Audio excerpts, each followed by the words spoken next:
Welcome. Welcome. A wonderful evening of right dirt, spectacular races to be had.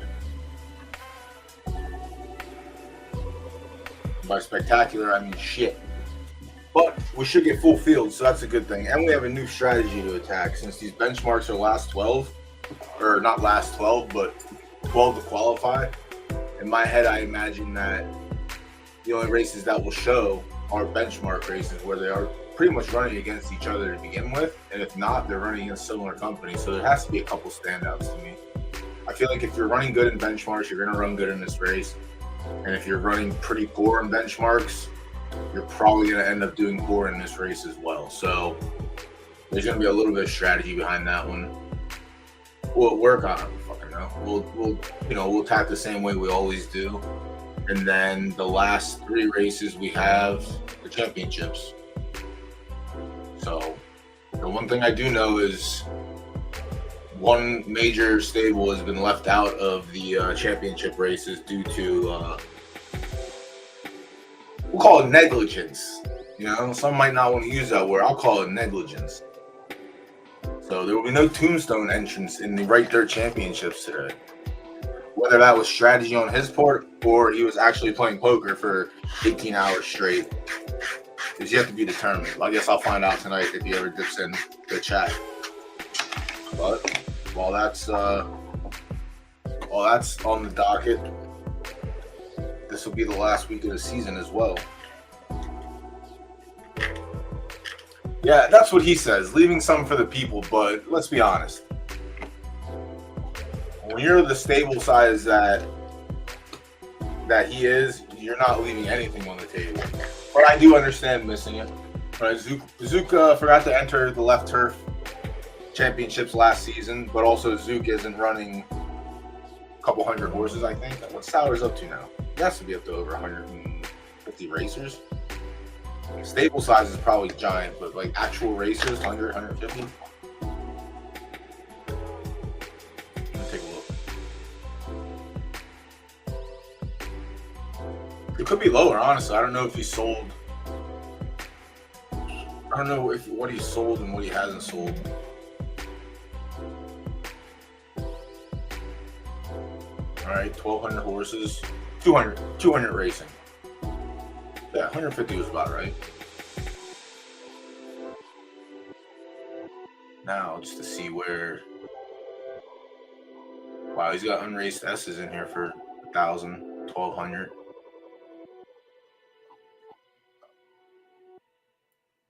I don't need to buy horses. I bought another one today, but it was 300 Derby. And it's 100 away from paying for 100 Derby away from paying for itself. What's this one? Dollar Johnny. Casca, A+.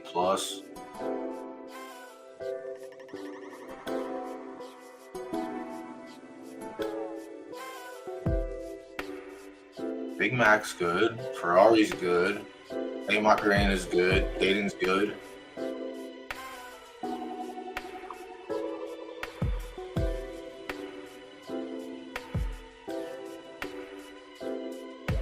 They're all from different sires also.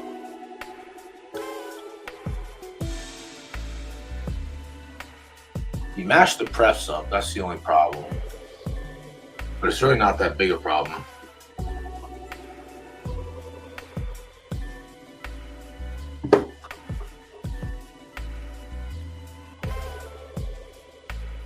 $630 for an S-, where the mother's foals aren't even that bad. This is not what I came into his stable to look for. All right, so he goes down to A. He's got an A+ listed for 400. That's not good. Don't want that. He's got 3 A's that look to be okay. Left third, left third, left third.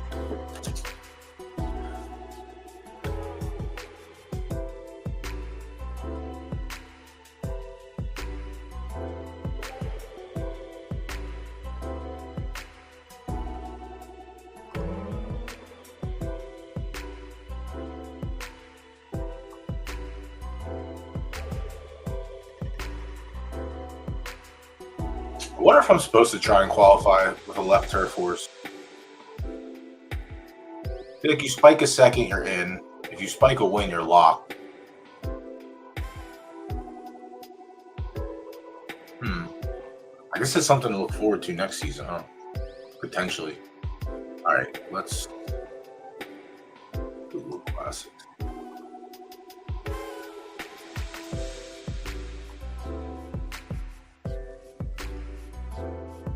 So 17. This one's going to be a nice one to pick. It's going to be tough because it's 90. But again, if you were running in the benchmarks, I think you're fine. We just have to find the one that was running the best in the benchmarks. Second race is an 8-horse field. Then we get full fields. Then we get 9. Okay. The last 3 are all 20 at 20. So those are going to be the real challenges. The benchmark ones, like I said, if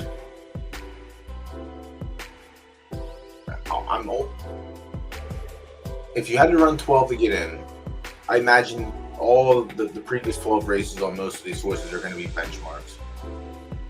Whether the results are good or not is yet to be determined.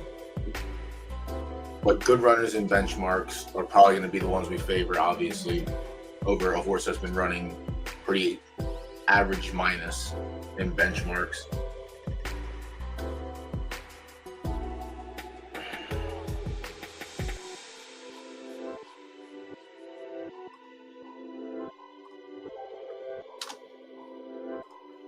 Time to start. 2, 3, 4. All right, perfect. All right, dope. Let's get into it.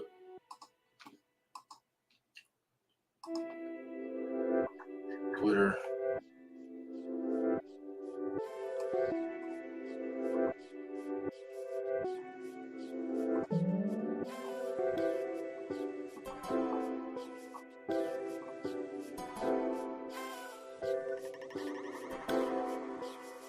All right, dope.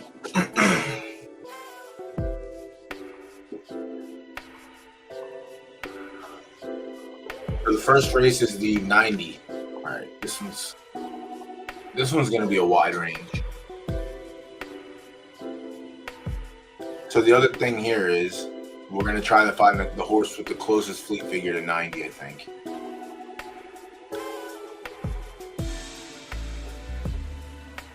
$85 on the first horse. The 5-year-old won the French Toast, her French Toast, at the distance of 6 furlongs, 10 starts.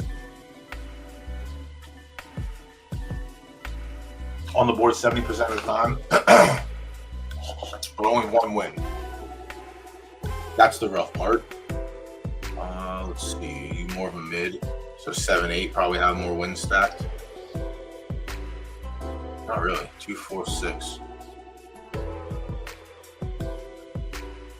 Just about a 10% winner lifetime. Yes, this is what I mean. Been running benchmarks the last 12, so this is what we have to go off of. Obviously, some are short fields. It is what it is.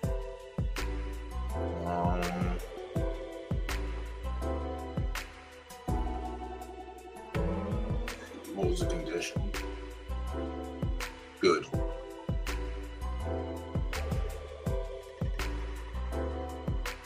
$71. That's the worst number it's run on a good track, or at 6 furlongs on a good track. The rest, the horse is solid. It's an S+, I would hope it is. Ferrero Rocher. All right. So the lineage is good. Ferrero Rocher is good. I think, pretty sure she won one of the majors for Right Dirt. 1, 2, 3 actual winners. 1 dog water horse. Still is a 2-year-old. 13 races a 2-year-old. Jesus. Hammer, hammer, hammer. So Sir French Toast could be in the mix. I don't know if I'm going to... I guess we have to see what the rest of the race looks like. The field, anyway. But likely in there for podium, guaranteed. I would think. Before looking at the other, 17 horses? How many horses do we have? Viper, what's going on, homie? Yeah, 17 horses. Morning Heat and S, and also keep in mind the S pluses are probably also going to be favored in here unless there's like a brutal S that just mops the floor.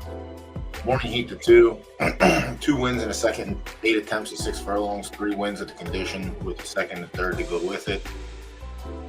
Numbers are good, averages are good. Hasn't been paired up with Sir French Toast. I guess the other thing is too is the distances, because it doesn't matter really where you qualified. It's where you're running now. All right. 3 on the podium, 5 off. That's not good. 85 was his best number on a good track, and a 78 was the second best.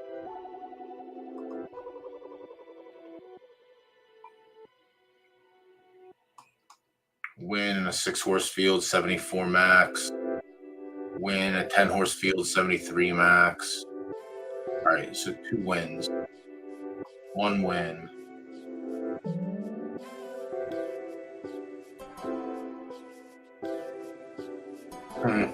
This race is going to be tough, huh? Doolittle, turf horse crossing over to dirt for the first time. Likely going to pass here, but good luck. Hasn't touched the dirt yet. Probably going to be in tough against the actual dirt horses. Have fun. The 4, another horse crossing preferences onto the right side from the left. Probably going to favor another horse in this race. Also has 1 start at 6 furlongs, and the number is very, very poor. I guess that's the other thing we're going to have to watch out for, too, is off-prep horses coming over. I guess if you run your 12, run in every single one you can, huh? Fucking right. You get 4 days in a row, I think. But yeah, we'll pass on the 4 as well. Easy peasy, same situation. The left horse running on the dirt or on the right side. Hasn't done it yet. I don't think it's going to matter here. Probably won't get it done. Greenbow Ring, a left horse running right. Hasn't done it yet. Has results at 6 furlongs. Has results on the conditions. Don't think it's going to matter with the left horse. The 7, Aphrodite's Juice, a left soft horse pref, a left soft pref horse running on the right dirt. Not so hot at the condition, not so hot at the distance either. Another horse that was struggling, hasn't found the winner's circle since a 70 max way back when. It was 4 furlongs also. Just not going to get it done here. The 8, a left preference horse going right, hasn't done it yet. Same situation. Has 2 starts at 6 furlongs with no shows. Has wins at 8 furlongs. And that's it. It's only 3 wins come at 8 furlongs. That's the one thing it has going for it, I guess. But not here in this race. As it's 6 furlongs, so pass. The 9, Signal Apache. No wins in 5 starts with a 2 seconds and a third. A win, a second, a third, and 9 starts on the conditions. It's a turf preference horse running on dirt. Again, gonna pass. There's 1 horse that is on preference so far, and unfortunately it is the S plus, and it looks like it will be chalk. So that's not good. It's not good because that means everyone that's going to come in wagering, whether or not they look at the book or not, they're probably likely just going to hammer the horse down. So we might not get value, which is something to keep in mind. 209, don't know you. The 10, you don't know Bo. A turf preference horse running on the right. Also ran last night in the last race of the evening. This race goes off at 6:08. Last night was 6:45. Also don't like it here anyway, so gonna pass there. Jesus, can I get a horse on pref, please? The 11, Gandalf Supremacy. Not gonna get it done. 1 for 22 lifetime, 0 for 6 at the distance. It's a left preference horse running on the right. It's already probably just below average, way below average. Not gonna get it done here. The 12 turning. This is a horse we might be able to get behind as well. 14 starts at 6 furlongs, 5 wins, 2 seconds, 3 thirds. 10 for 15 or 10 for 14 is pretty solid on the podium. A win in the second in 7 tries on a good track. It hasn't found a win since 2 weeks. It won the 78 max, and then right before it won the 75 max. And since then has been running in higher benchmark races and not very successfully. But it's A preference. It's on pref horse, so it's only one of like 2 or 3 I think we looked at so far. So turning's probably definitely live. How live we don't know yet. I'll come back with that. 13 Tomcat, another turf horse running on the dirt. Hasn't run on the dirt yet. Has run at 6 furlongs and has run a 47. It's a long distance runner. Has no business here, but take your chances when you get them. Good luck. Have fun. Net worth, the 14. A turf soft preference horse running on the dirt. Has not run on the dirt. Has a win in a second at the distance. Fleet figures are pretty piss poor. Likely going to pass on the option to take this horse. Yeah, pretty safe. Pretty safe pass in my opinion. 15 LA Blues, no wins in 5 tries with a second and a third lined up. 2 wins, 2 seconds, and a third and 14 starts on a good track. On pref, that means it's probably favored. Has not run against Sir Cinnamon Toast Crunch, or whatever the fuck his name was, out of the one hole. It looks like it might want to be a longer runner, or has been running. No, I guess it doesn't want to run at all, honestly. 7 furlongs, I guess, is more of the preference. 9 furlongs, it has the win. 6 furlongs is going to be tough. But the competition it's up against, it definitely has a leg up on it. The 16 Gambling Girl, a left preference horse running on the right, has 3 seconds and 8 attempts from 6 furlongs, 2 wins and 2 shows on 13 tries on a good track. Likely going to pass here as well. I thought this race was going to be a little bit tougher to cap, but I say that now and then we know what happens. The left turf firm horse wins, or the left turf soft horse wins. 17 round out the field, Prism King, a left horse on the right. I guess the only way these races are going to fill if all the off preference horses jump in. But for right dirt, I didn't think it would be that much of an issue. Maybe it is. Or maybe this signifies that they need to drop the number of qualifying benchmarks for these races from 12 to 9, maybe. I don't know. I don't know how they settled on 12 to begin with, but that's obviously for another time. All right, so that rounds out the field. So the 15, the 12,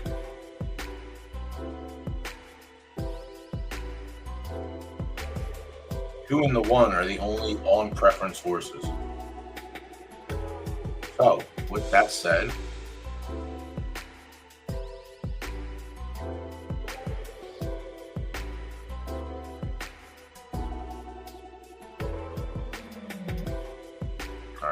lost to Sir French Toast last time out. Beat Sir French Toast on a soft track.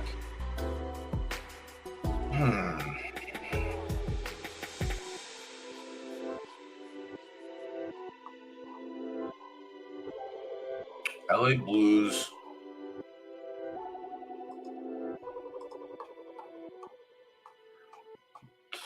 I feel like it's either or.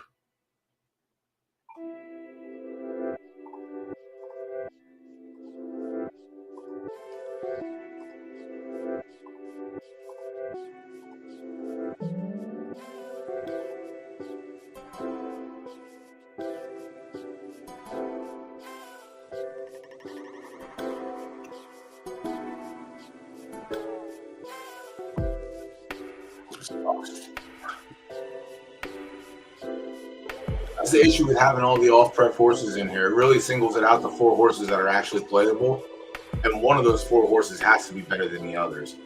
And by has to be better, meaning should be in theory. Like, I really like the 1 now out of the 4 horses that I get to choose from, but I don't like the fact that the 1 has 1 win at the distance. I don't mind the 4 seconds and 2/3 because that, at least gives me a little confidence that we'll get our money back if we don't win and run second perhaps, but also 5-year-old. Only he's a 2-3-year-old. LA Blues got the best of morning heat already. I really don't like any of the off-prep horses. Like, I'd like it more if some of them had results on the dirt, but most of them don't. Actually, none of them do. LA Blues is a 4-year-old. Doesn't have a win at 6 furlongs yet.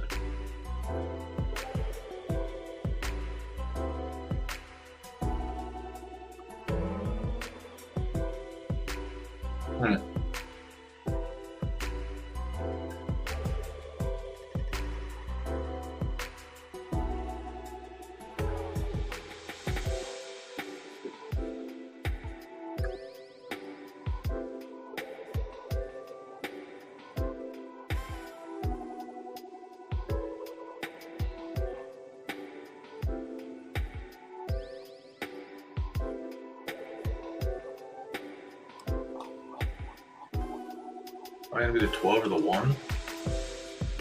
Where can I find the edge? The edge.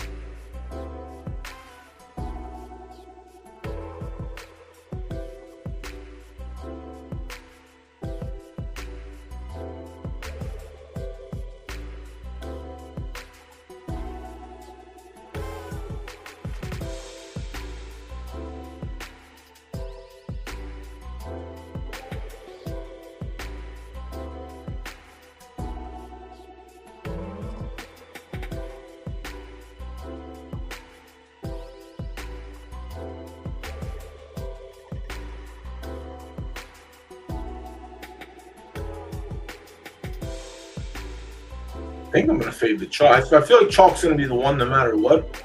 I kind of like the 12 a little bit more. I kind of like touring. Touring or touring? 12, either way. We have 17 horse. They're hammering the 1. Fuck. And they're hammering the 12 too. Those are really the only two plays. That's really it. The 2 has a little bit sprinkled, and the 16 has 100 Derby on it. But outside of that, it's the 12 or the 1.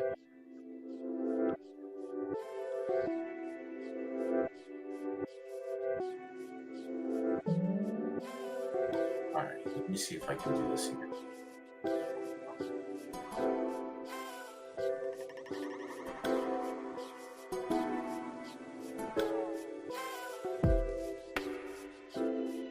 I think I'm rolling with the 12.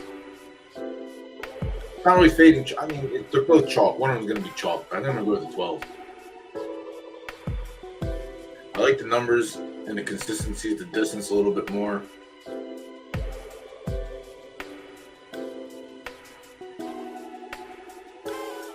I definitely think it's one of those two, unfortunately.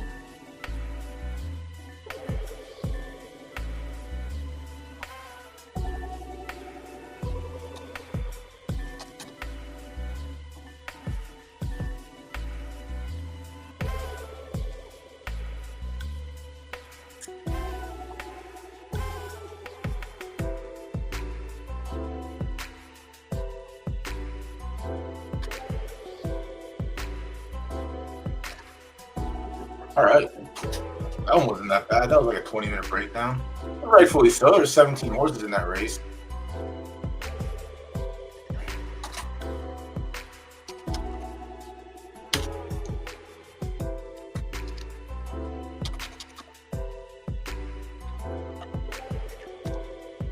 Nice. On race 2. Race 2 is a little bit lighter. Also, we might fold to the same discipline as last night. If we don't like something, we might not play it.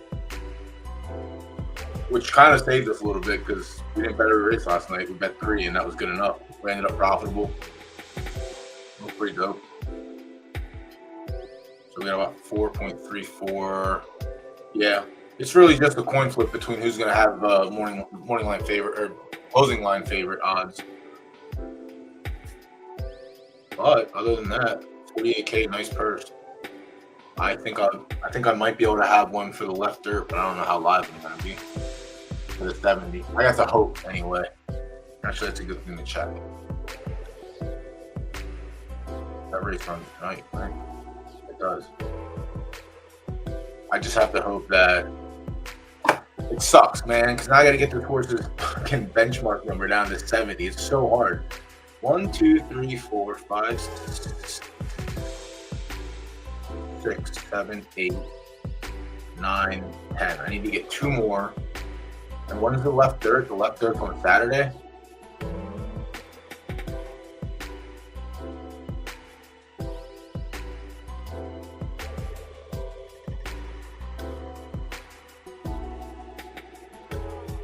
September 21st.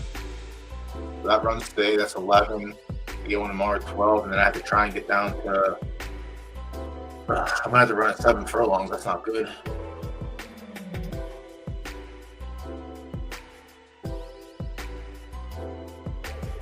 The left turn. They're all 7, 9, 5, and 4, 5, 7, 9. None of them are over 10, 11, 12. What's that all about?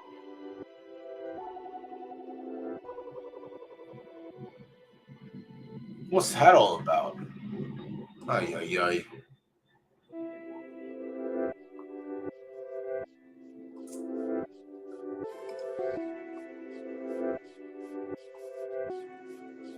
All right, race 2. Pretty easy.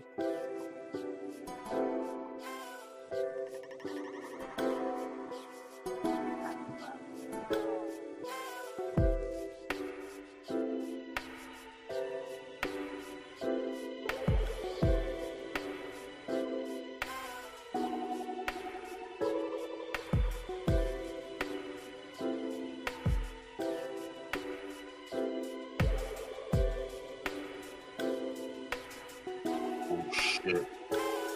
All the injuries just came out. Everyone's going to injury reserve. Holy fuck. Tua IR. Packers rookie running back to the IR.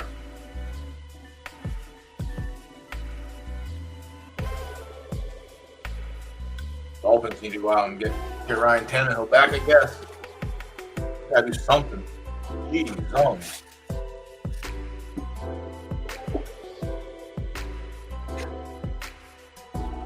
Gotta do something. Yeah, Viper, do me a favor. Link that, if you're still here, I imagine you are. Link me that new 2-year-old you have, the Captain Ron half brother.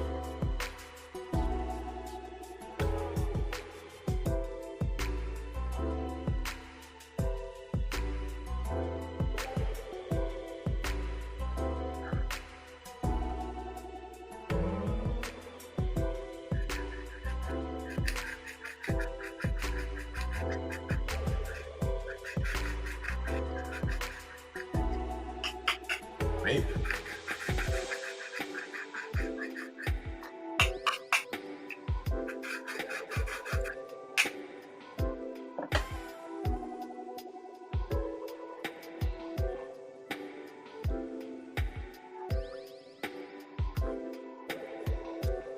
Yes. Viper put me on hold. That's crazy. Oh, yeah.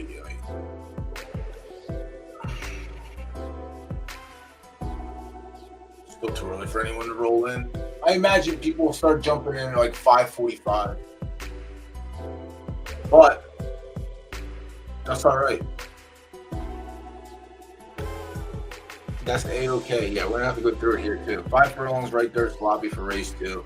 8 horse field, win place only, I believe. Yeah.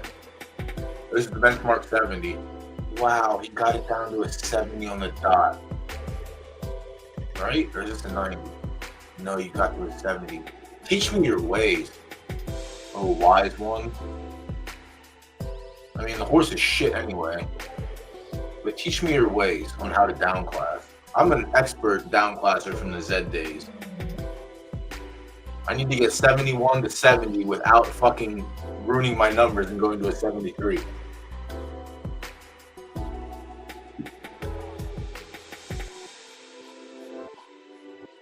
How's that race fire? Not till 7, right? Yeah, 8. All right, so the one, a left dirt firm, horse running right dirt sloppy. Respectfully going to go ahead and give it a pass here. Um, it has races on soft and they don't look too good. There's a third in there, but it's a 6 furlongs. It's 5. Pass. The 2 soft landing coming out of a Kingmaker race that fired last night. So it's going to be about 45 minutes in the danger zone. This is a horse that runs at distances of 10 furlongs plus, it looks like, and now it's sprinting. So I don't think those two go together. Yeah, no play on the 2. Good luck, have fun. The 2 might be our play, honestly. It's the only right there soft for it. The 3, Mark the Hit, a left dirt firm horse running on the right side. Has 1 race at 5 furlongs and it ran a 50. So that's a good indicator that we're probably going to stay away from it in this race. Pretty solid indicator, I would believe. It's over 15 lifetime. The 1 was 1 for 15. We know how I feel about those. We'll pass on the 3. The 4 is a left turf horse running in the right dirt sloppy race. God damn it.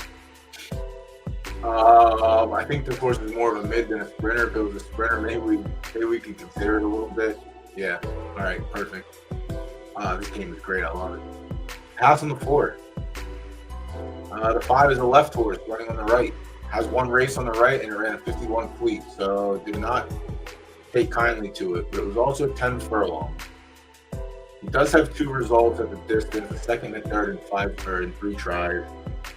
More of a mid? No. More of a 4 furlong or get fucked. But 5 is fine. So we might actually be there. But the issue is, I mean, it's not really an issue. The right race that it had was a 10 furlong. This horse is putting on a 10 furlong horse. So I feel like that race can easily be tossed out. Now it's figuring out whether or not it can handle the right and in a sprint, which I don't think it should be an issue, but I don't think left and right are that much of a difference when you're on 12, dog. If you get 12 benchmarks, sometimes you've got to hammer it. Free money. You can't spend 28 days trying to grind benchmarks and not take advantage of every. Like, that's what I was saying. If you ran your 12 benchmarks and you're not running till Saturday, I'm entering every single one until Saturday. Tomorrow I'm entering on Wednesday or on Thursday. I'm entering on Friday. Like, if we cash, we cash. If not, whatever. It doesn't matter. The only thing you have to worry about is if you run a 70. If you run in this 70 benchmark and you win and you go to a 71, well, tomorrow you can't run in the 70. You got to run in the 90, and you might get pushed out there because of better horses. But who the fuck knows? This is going to be a really interesting week. I don't know whose idea 12 qualifiers or 12 benchmarks was to get in. But I will tell you this, the horse that I just looked at, Sleeping Potion, if that horse ran at 12 and was eligible to start running in benchmarks, even though he's left dirt and that doesn't hurt until Saturday, he would definitely be in this race.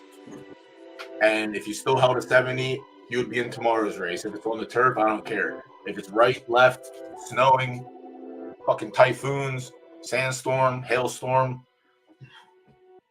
don't matter to me. I'm putting him in. So I respect that.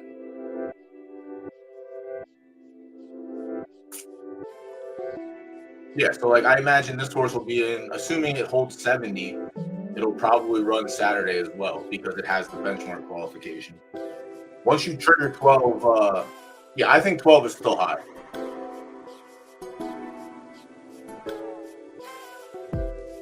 Yeah, I get it. I still think 12 is too high, but if that's their intention, that's their intention. But also we have to keep in mind that we don't know whose idea this was. It could potentially have been Richie's idea, and Richie is no longer part of the team. Moment of silence, rest in peace.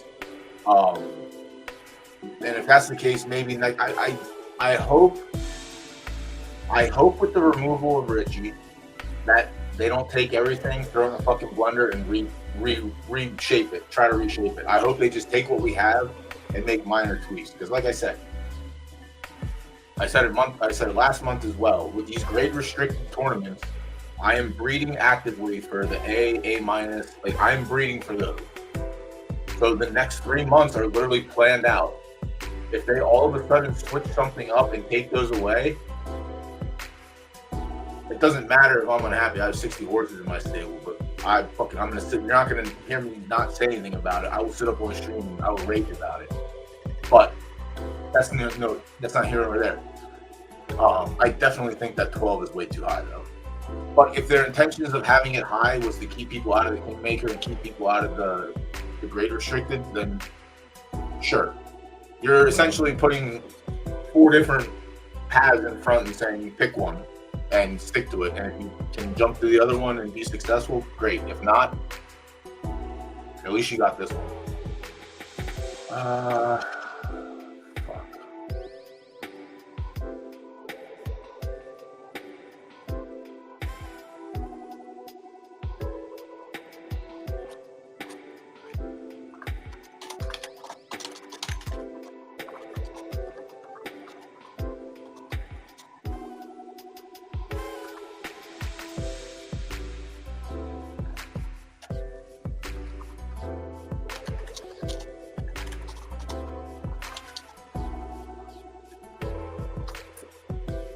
Other than that, yeah, I think if you hit the minimum requirement, you should definitely take advantage of all of the races you possibly can, whether or not you're off preference or not. It's like we see on like the Kingmaker races too. It's like JPEG Lord's the perfect example of it. He'll get his qualifications for his horses. Just because it's a left dirt horse doesn't mean he's not going to run it in the right dirt and the left turf and the left.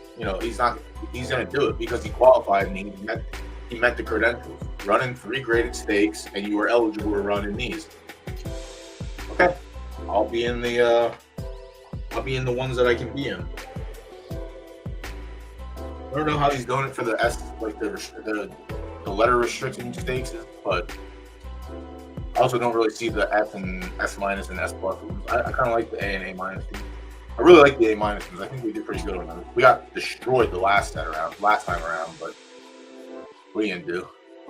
Diamond Dalmatian has 1 start on the right side, is a left dirt pref horse, has a second and third here, has 2 wins, 2 seconds on the slot. So condition plus, distance plus, direction minus. Again, it was 10 furlongs as well. This is the one we just got done off. We're still on this one.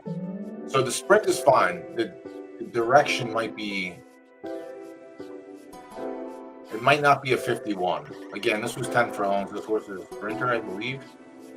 Unless it has the game up the rail or up the, 4 furlongs. Yeah. All right. Yeah, so the 10 furlong shouldn't be that, it shouldn't prevent me from getting a play in. But 4 furlongs is the money house for this one. And 5 furlongs really isn't it. 6 has some play. It's really 4. So, I mean, the 5 might be live, but it is also an S minus, so keep that in mind. The 6 adaptive, a left turf salt horse running in the right dirt qualifier. It is a foal of a moo-moo. A moo-moo is a goat, but this horse has run on right twice already and to no success. I'll respectfully pass on the 6. Yeah. 1 for 13 on the slop, 1 for 4 on the distance. 7, Dookie Sound. Okay. A second and 1 try at the distance, 3 wins on the slop with a second to go with it, 9 tries. Is a left horse running on the dirt again, or running on the right side again.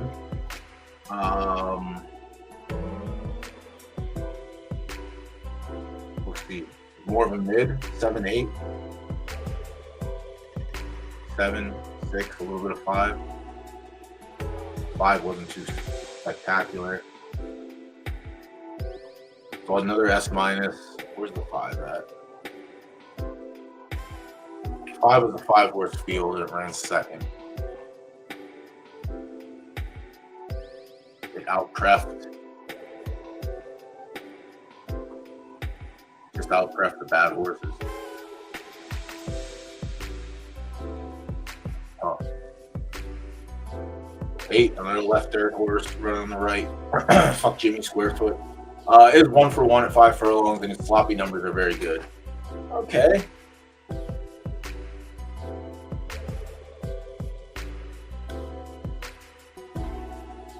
Yeah, that's the issue with me too. Everything I win on racing, I give back or everything I win from picks goes right back into racing. I wish I could have separate accounts. I really wish I could have my wagering account, and I really wish I could have my racing account, and just keep the money separate. Because to me, it is separate money. Even though it's on the same platform, to me, it's separate money. It's two separate functions for my liking. The 8, another left preference horse, 1-for-1, great on the slop. We'll have to see this 5 furlong win. It only has 2 wins lifetime, so it's not too.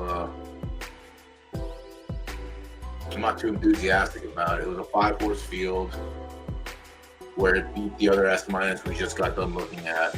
All right.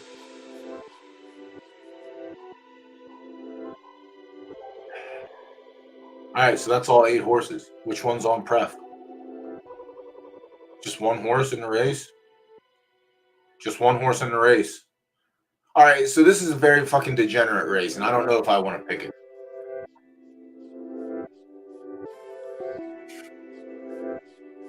There's one horse on pref, and it's a long distance runner. So that means we have to figure out which one of these off pref monstrosities is going to win. The 8 has great numbers and has a great finish at the one 5 furlong race it had, but it's 2-for-21 lifetime. The one win coming at 5 is encouraging. Let me see. The 7 has results on a sloppy track, lost to the 8 in that race at 5 furlongs.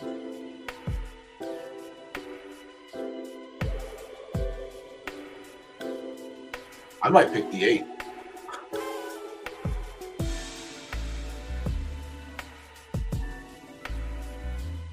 Oh, you bet your bum ass horses, all of them? You got 2 of them in here. 3 of them. Did you bet all 3 of them?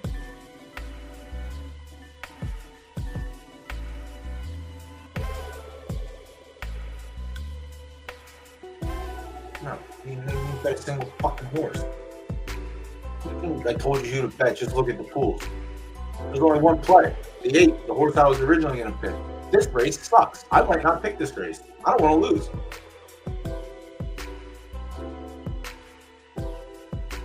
Yeah, this is race 2. Race 1, we already covered.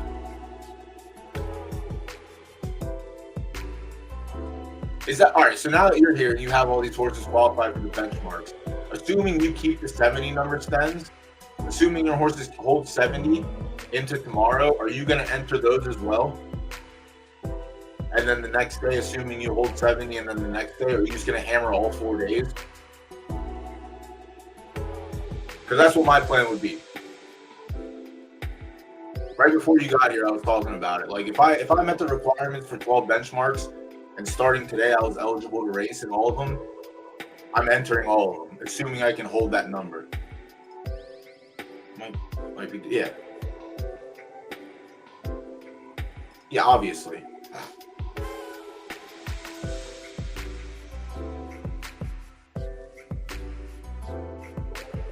Also, do you think 12 is too many? Do you think 9 is more acceptable? Or even 10 potentially? Yeah, this is fucked.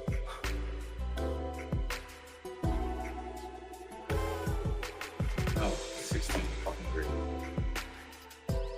I can't wait for Stennis to come back so that way everyone can take him serious when he streams. For crying out loud. 8.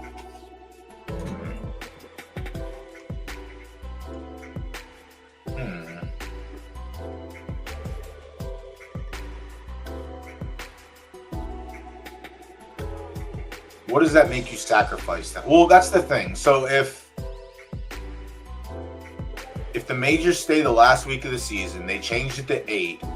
Week 1, you can focus on. Week 1, you can focus on the S restricted or the letter restricted races, qualifiers, and in between you can hammer benchmarks. So you can meet your requirements for both. feel like 8 allows you to do more, and I guess if what they're reasoning for 12, I mean, I don't think there was a reasoning, but 12 seems like what Crockett said earlier, or no, Beetlejuice said earlier, for them to keeping Kingmaker and graded stakes completely separate.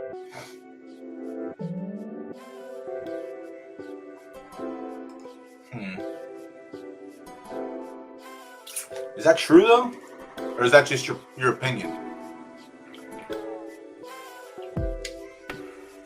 Valid question.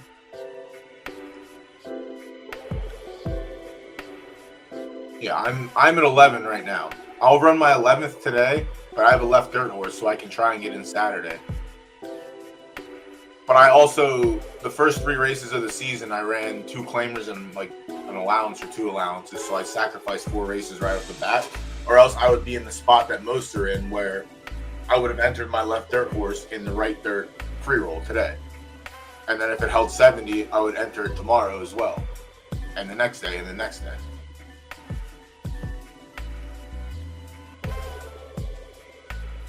I don't know. I mean, it's the last week of the season. I hope we get a little bit of a...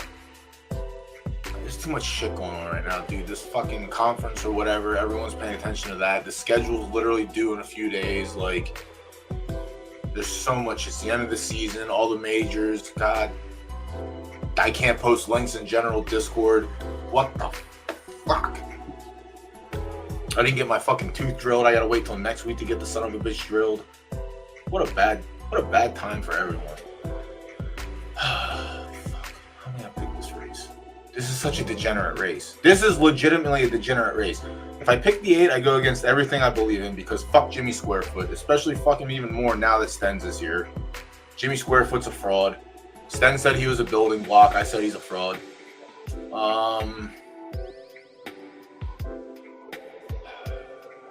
The numbers are just good on the distance and the condition. The 2 wins and 21 starts is disturbing, but it's 8 for 21. I'm not at 12 because I have 2 horses for every race, including grade 2, grade 3. That means I only need 2 other volunteers.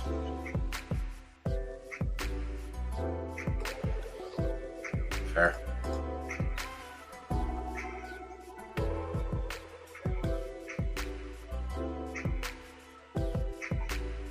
I don't think the 6 has a shot in it. Are we in win place only? It is win place only. Not that it changes my answer. The 5 is another one that could be live. It has the wins on it. The numbers are shit though. This is a shitty S minus. No disrespect. This son bitch is a long distance runner. It's the same reason with the 2. So we do process of elimination. I mean, it's not really a long distance runner, but it hasn't touched 5 furlongs, and if 7 and 9 are the spikes, I don't know if 5 is going to end up being a spike. But it could have the speed. Definitely has finish, and that can come in. The heart might, I don't know if the heart's going to be a real pound through here, but 10 for 18 lifetime. It's not like it's a bad horse. It's a solid horse. Its slot number is kind of shitty. 3rd out of 5th at 7 furlongs. Ran a 69. Ran 9th and ran a 62. That was a 12 furlong, so I can forgive that. It's a turf horse. Will pass. Yeah, Mark the Hit is a left firm distance runner. Run that out. Soft Landing's a distance runner. The 1 is a firm horse. Has it run on slop. Has it run on soft.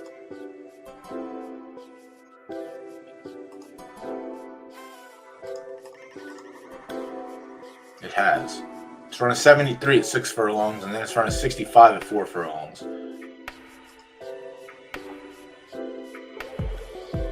6 furlongs, 3rd. It was a benchmark. 73. 4 furlongs, it just refused. Okay. Doesn't really tell me much. 4 furlongs is death fit, 6 furlongs is death fit, coin flip whether or not it's there for this. Alright.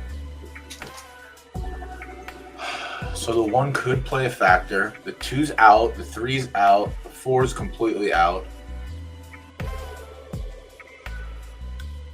The 6 is completely out. So that's literally the 8, the 7, the 5, and the 1 for picks. 8, 7, 5, 1.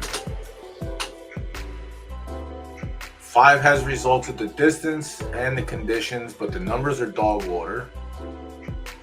The 1's numbers at the distance are kind of dog water-ish as well. The process of elimination leaves me with the 7 and the 8. I don't like the 7. I like the 8 more. Fuck it. We'll go with the 8. I don't know how chalk we're getting. This one might be one of those ones. Assuming that it's only the people here that are listening, and whoever tails in, they're not gonna hear it. But I guess I'm gonna take the left third soft board. This is race 2. Yeah, I think everyone likes the 8.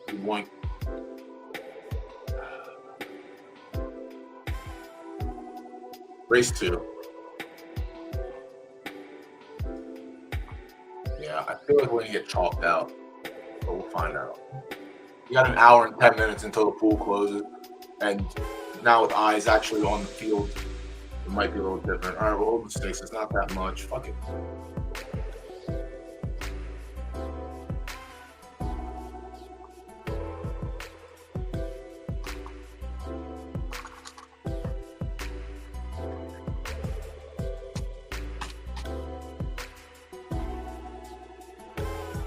We'll try the.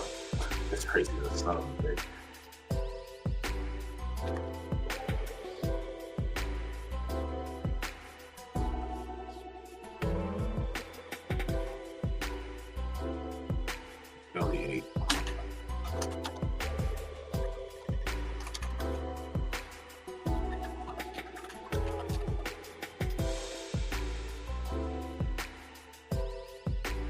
All right, on to race 3. Appreciate the follow, boy. Thank you.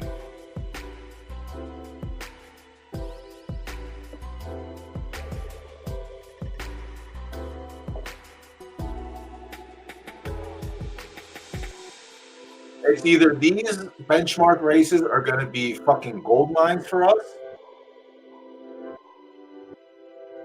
or we're going to lose everything.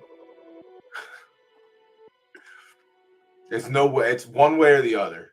Legitimately one way or the other. All right. This is great. I love it. All right. Let me go a little balloon action. Oh, is there news on Justin Jefferson? Is he dead also, since they just put 2 on IR and a bunch of other players? I didn't see anything about Jefferson. Brock Bowers, my man, to them.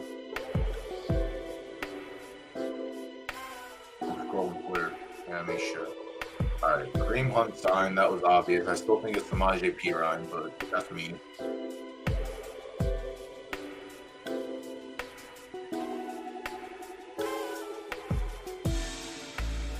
Fucking Derek Carr is playing out of his mind right now. Good for him. Makes me happy. That was my quarterback for so long.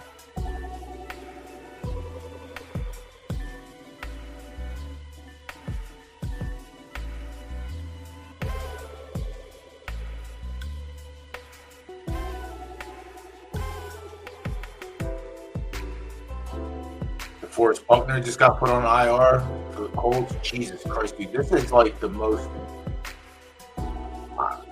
bizarro year, I guess, for football. Holy shit.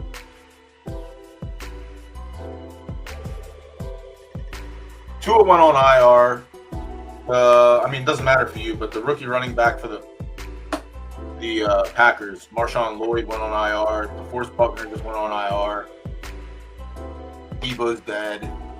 Everyone's dead. This is like the craziest like week 2 of football that I can remember. And also, did the Vikings have a turnover last week? Did they fumble at all? I don't know if they did or not. I didn't watch the game. I didn't see anything, but that might be the first game in like 700 starts where they didn't fumble.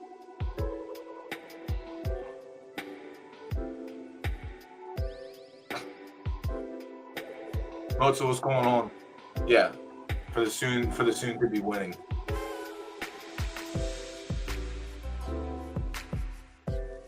Good old Aaron Jones, Mr. Reliable. The Vikings should have just signed Josh Jacobs instead. He only fumbled after his 30th carry. That's the best part. That is a fucking workhorse. That's my man. All right. Yeah, that was kind of crazy too. Do you think it would have been different if they had McCaffrey? I mean, Jordan Mason still went apeshit, didn't he? You were at home. That is a big factor.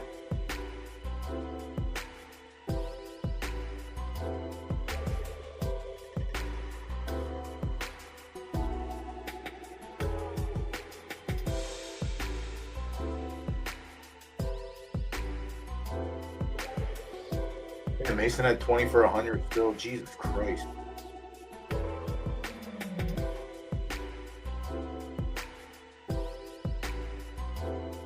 Tyson Chandler outgained Aaron Jones. Holy shit. Sam Darnold had 2 fumbles also? Never mind. Yeah, you guys can't not turn the fucking ball over. And you still beat the 49ers. You gave them every opportunity to win, and they still couldn't win. Holy fuck. Jones had 2 fumbles lost?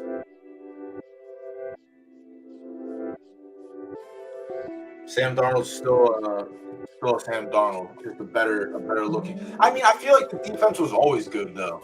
You just had a couple nooks and crannies here and there, but you just need Sam Darnold to do his best Rex Grossman impersonation. But he needs to be Rex Grossman plus. All right, Country Lookout is a third, fourth running on the dirt. Has no runs on the dirt. This is the 90 max. For now, I'm going to respectfully decline the turf horse. The 2 Super Olympian is a left preference horse running on the right side and is a firm prep running on the soft. Has 1 win on soft and it ran at 80, so that's encouraging. Also has results at the distance, just no runs on the right side. So it's going to be the same situation as the last race. If this race ends up being 8 off preference horses and the 2 happens to be the best one at its preference distance, but hasn't run on the right side yet, we'll probably favor it. But this one has not won. No, it has. It won 1 benchmark in a 4-horse race and then disqualified barely. Okay, perfect. All right, yeah. So the two might be consideration. 3 Outbreak is a right dirt firm horse, half-star firm. Dog Water at 8 furlongs, a second on a soft track. Where are you running at? Ooh. 9 to 12, 8 furlongs, too short. And depending on the way this race moves, it might not be too short. But pass so far. The 4 Wanto Western, a second in 1 attempt at 8 furlongs, a left firm horse out of the Absolute Horsepower stable. No. Fucking no. Maybe, I don't know. Jesus. Yeah, I mean, we're in the hemisphere of where it wants to perform. Had 1 race at 8. It was on yielding. It ran a 73. That's fine. But we're running on soft now, and it doesn't have any results on soft or sloppy. Yeah, I'm gonna respectfully decline for now. Match the tempo, same situation. Does have a result on soft as a third. Does not have any results at the 8 furlong mark. I believe it's 10 and above. Yeah, the easy pick is going to be process of elimination. Yeah, 10 to 12. We'll pass out on this one as well. Request the 6, a right turf horse. Has not run on the dirt. Does not prefer 8 furlongs. And is dog shit on a soft track. Also will be coming in under the time limit. And we'll go ahead and pass here. Shout out to Mondarda for taking us up like he did last night. Very nice 4.5 to 1. We needed it. Pass on the 6. We'll go ahead and pass on the 7 as well. Another one. A left zero prep turf horse. God damn. Yeah, we need people like Stens. Stens is a firm believer of I'm just going to put my money in, and either you're going to accept chalk or you're going to take my money. I like that. I like Stenses. I like all the Stenses that come in and put $100 on a horse and say, match me or beat me. I will always try to beat you. We will always try and take advantage of that. But it's going to be tough in some of these races, as you can see. Also, again, shout out to fucking Liberty Tree for putting these together, because I'm telling you right now, if we had to do this the old-fashioned way of using the MJ tool, which also shout out to MJ and his tool, this would be so much harder for me. But the fact that my man goes ahead and circles everything all prep lets me know that everything's running, under the allotted 24-hour time limit. A left horse or a turf horse that shows this program is literally everything. Literally everything. So shout out to Liberty again. Next week I gotta put my monthly subscription in his mailbox. But yeah, I've been doing that for the past 4 or 5 months now, just shipping money at the beginning of the month. Like, I use this thing 8 times a month for 3 hours a day, each time for the most part. I have no problem shipping a subscription fee to him. He doesn't ask for it, which is fine. He doesn't need to. But if you're going to put a tool out like this and you're going to come out of pocket for everything that needs to be done, win, lose, or draw on my side, I will ship a subscription fee. I feel it's the only thing it's the right thing to do. The other right thing to do is pass on the 7. The 8, Little Andy Orphan, 1 for 1 at the distance, 1 for 1 on the soft track. Another absolute horsepower entry. A turf horse and a firm horse. No running on the dirt. Let's find the soft track. Where was it? There's 9 furlongs and a 6-horse field. This is the Scuzz bucket that won 6 in a row, and then when we had a chance at it. 8 furlongs has 1 win. Where's that soft race? The soft came. Soft was a 79, but then it had a sloppy at 11 furlongs. That was a 67. But I don't think 11 is. 11 looks like it's the cap. So it's 8 to 10. 8 to 10. The issue is it's turf to dirt, and it's 3-star turf, and that's going to be a big issue.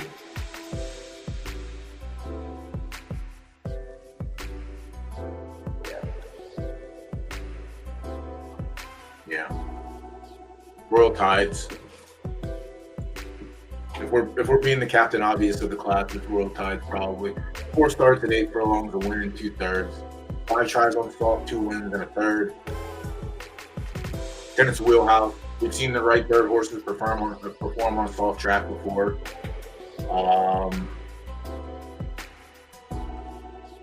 Yeah, it only took me like 10 months to figure out how to use all this stuff.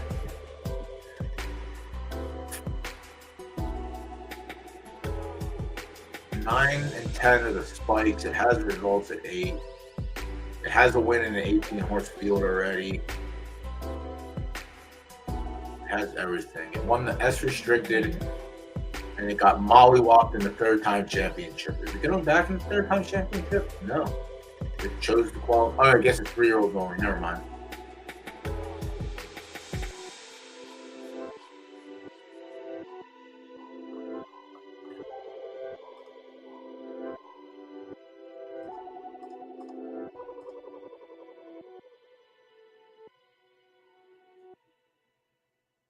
Yeah, so for a firm preference horse, it has a lot of really good results on a soft and sloppy track. So I don't mind that horse here. It's at the low end of where it likes to run, but I still think it's probably strong enough to dominate this field. I would say dominate loosely. We'll say take advantage of the situation that's placed in. The horse is great overall. 32 for 49 lifetime. What do the wings look like? No, Astro. I could have told myself that without looking. I'm an idiot. Yeah, Royal Tides, unfortunately, well, not really unfortunate. It's unfortunate because when I look at the pool and I see what the odds are. It's going to be unfortunate that we might not be able to play. But Royal Tides is likely the top of the ticket right now. And there's only a couple more horses to get through. The 10 is going to be a relatively, I'm going to go with an easy pass for me. It's 0 for 4 at the distance. It's 0 for 16 on a soft track. It is a turf prep horse.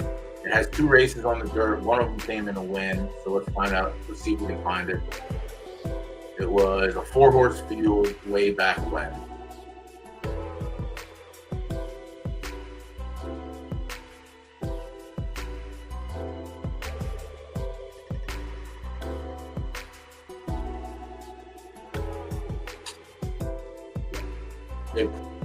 It won the cripple fight.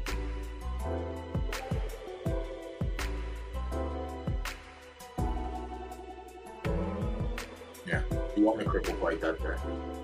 Pass on the 10. The 11. The 11 is going to be a pretty easy pass for me as well. It's 0 for 6, has a second and 2/3 at the distance. That's fine. Has 2/3 on the soft track. It is a soft pref horse. It's left preference running on right. The dirt and the soft match, the left and right, whatever. But I don't think they're going to beat Royal Tides. And outside of Royal Tides, it's going to be an actual cripple fight to the finish line.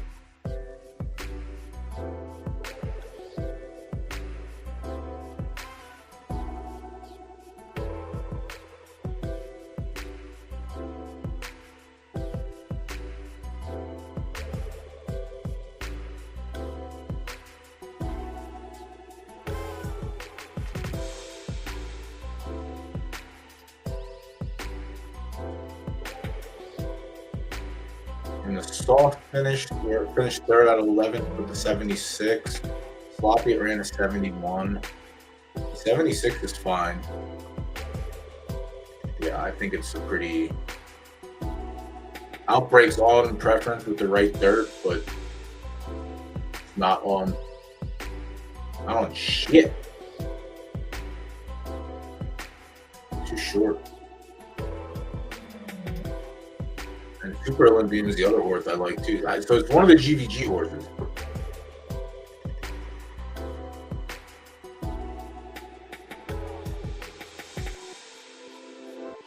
It's one of the GVG horses for me. It's most likely Royal Tides.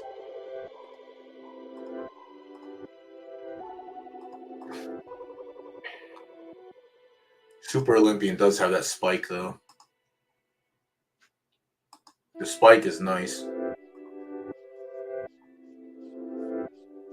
Soft was his best number at the distance, and then yielding for soft.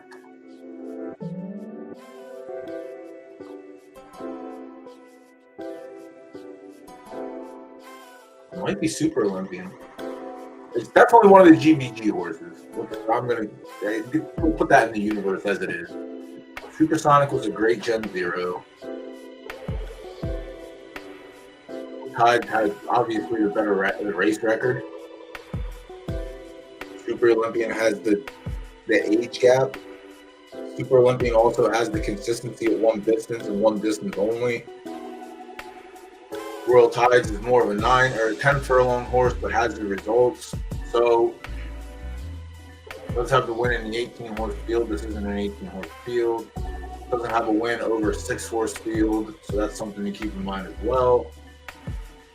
The only thing that's the difference here is one's a left dirt prep horse, the left dirt firm prep with an 8 furlong middle finger, and the other is a right dirt firm horse that has game up the ladder. Yeah, I think we side with Royal Tides, but if the odds are anything where I think they are, we're likely gonna have to go against it. Yeah. Fucking. Thanks a lot, Stens. Thanks a lot, Big Stable, crushing the little guys. Where's fucking RBA Racing when I need him? Where's the 1% King?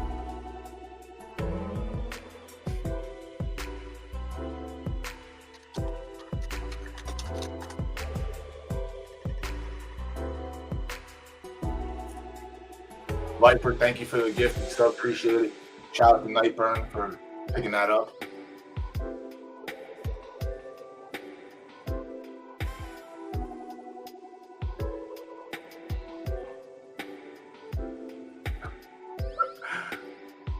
Yeah, the ticker is great. I'm so smart for figuring it out. Taco, what's going on, homie?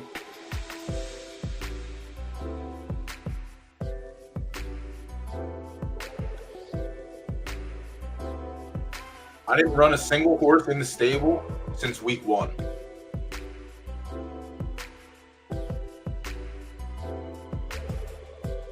I didn't run a single horse in the stable since week 1. There were some. I did have I've been throwing cheap ones out there. I had there are some nice runners in there, but it's tough to find a spot for them to win now. I've got fillies I'm keeping on until 4. I get an S plus. We got an S plus into the bond. Well, yeah, this season was really weird for right third. We didn't breed anything. I didn't do a single breed in that stable at all. I fucking retired our S plus too late to even get into the stud barn. I retired a couple fillies that I liked, but I didn't really want to. I didn't. There's so many horses over there. I just didn't want to breed anything. It's so expensive now. Even with $50, $50 adds up when you have 15 mares you got to breed and no in-house stud. That's the issue. It's like with right third is I need to find a good in-house stud to use. So I might have to go look at GVG's garbage pile and see if there's anything in there worth a damn. I've declined kickbacks from him. Maybe I can get an average S colt to use in-house with no Astro.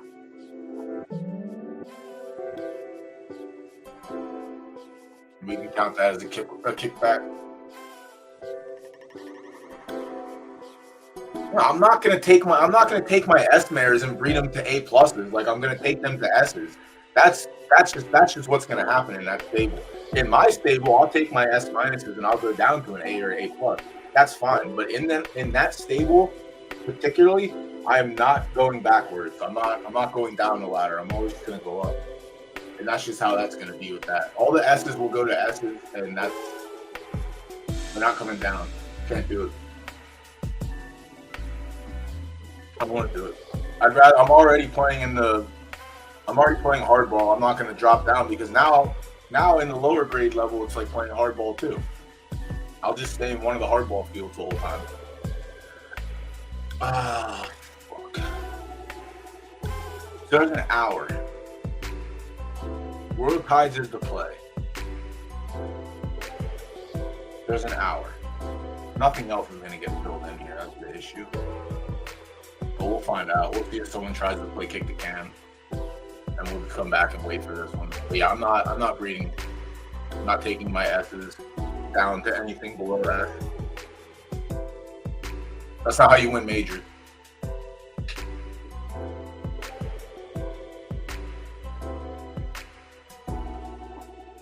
Also, you don't win majors by not breeding, but I have enough stock in that stable for the next 2 seasons that I didn't mind skipping a season. And if I need something as a 2-year-old for the month that I missed, the marketplace is always there. There's plenty of good deals out there still.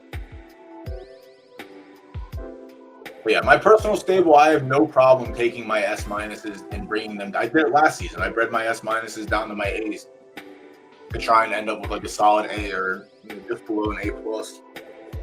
But yeah, in the right third stable, I'm not doing it in right third. Right third's just one I'm not gonna mess around. It's too competitive. What race are we on? We're on the 4th. Yeah, I don't have a pick for the 3rd yet, but it's likely gonna be the 8th. We just have to wait and see. How many horses in this race?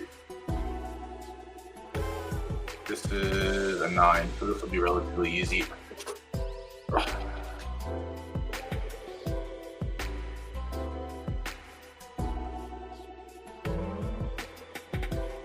I mean, the base has been that's what it's been. If my mare has like S plus, S minus, S minus, S minus, the stud that she's getting paired with is gonna have S or S plus in the front, and then S is behind it. So that way S isn't going. I'm not stretching S to like SS minus or anything shit like that. Like I stopped doing that months ago. I stopped doing that in season 13, I think. Whenever the switch happened to being a racing game. One of the streams that says I talk about it. But yeah, I'm not about stretching stats. Before, when it was breed to sell, it didn't really matter what you were doing, obviously, because it was breed to sell. Now it's breed to win. Now you have to be a little bit more. I mean, you had to have been a little bit more tighter with what you were doing. So this is the 9 entry, 7 furlong right dirt, 70 benchmark. It makes sense why the 90s are so filled. All right. Thoughts Lucky, the 1, a turf horse on the dirt. Hasn't touched the dirt, hasn't touched 7 furlongs, has 2 wins on a good track. It's a longer horse. I'm going to consider it out of this contention.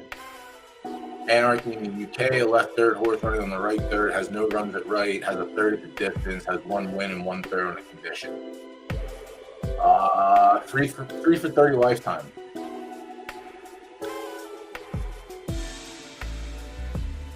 Half. Drift away the 3.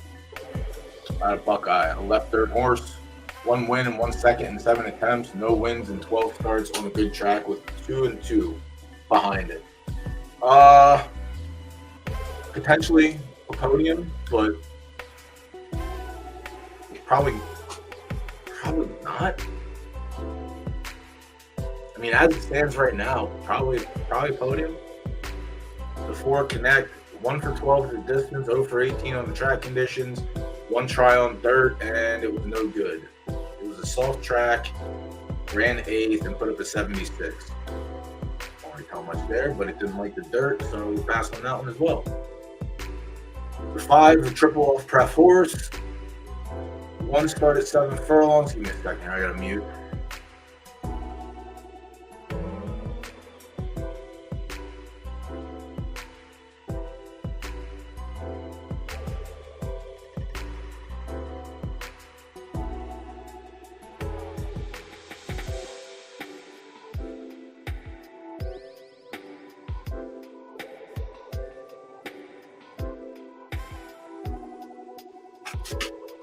Oh, Spence.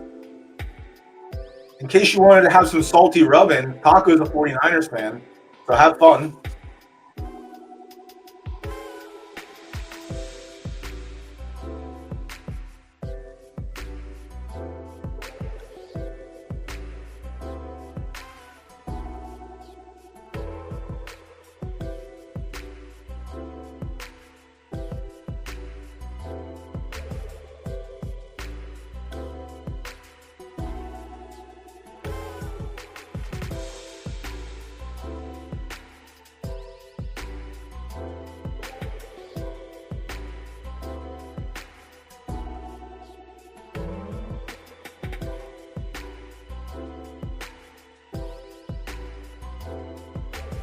Yeah, you got to race 12 benchmarks to qualify for these now. So hopefully it goes down next season a little bit. 8, 9. Nightburn, what's up? Spence is a woken Nightburn. Yeah, back to the 5, the triple off pref horse. I think we're going to go ahead and respectfully pass. I don't want to hear. It does have the result on a good track. That's pretty solid. 7 furlongs, has 1 race, but it's also coming turf to dirt. And 9, 10, 11. 9 over both, but yeah, passing the 5, the 6, Rhythm Tropical, 1 start at 7 furlongs, ran a 58. That's enough for me to see. I'll pass. It looks like a 12 furlong runner. Yeah, good call on my part. The 7, Crown G. Now, this horse hasn't been run on the right side yet, but is a half star left. So that's something that's something I don't mind seeing. But it is 1 for 6 at the distance, and it is over 12 on a condition. It does have 3 fourths and 12 start, 4 thirds in 12 starts. But 8 furlongs is the top of the key for it, it looks like.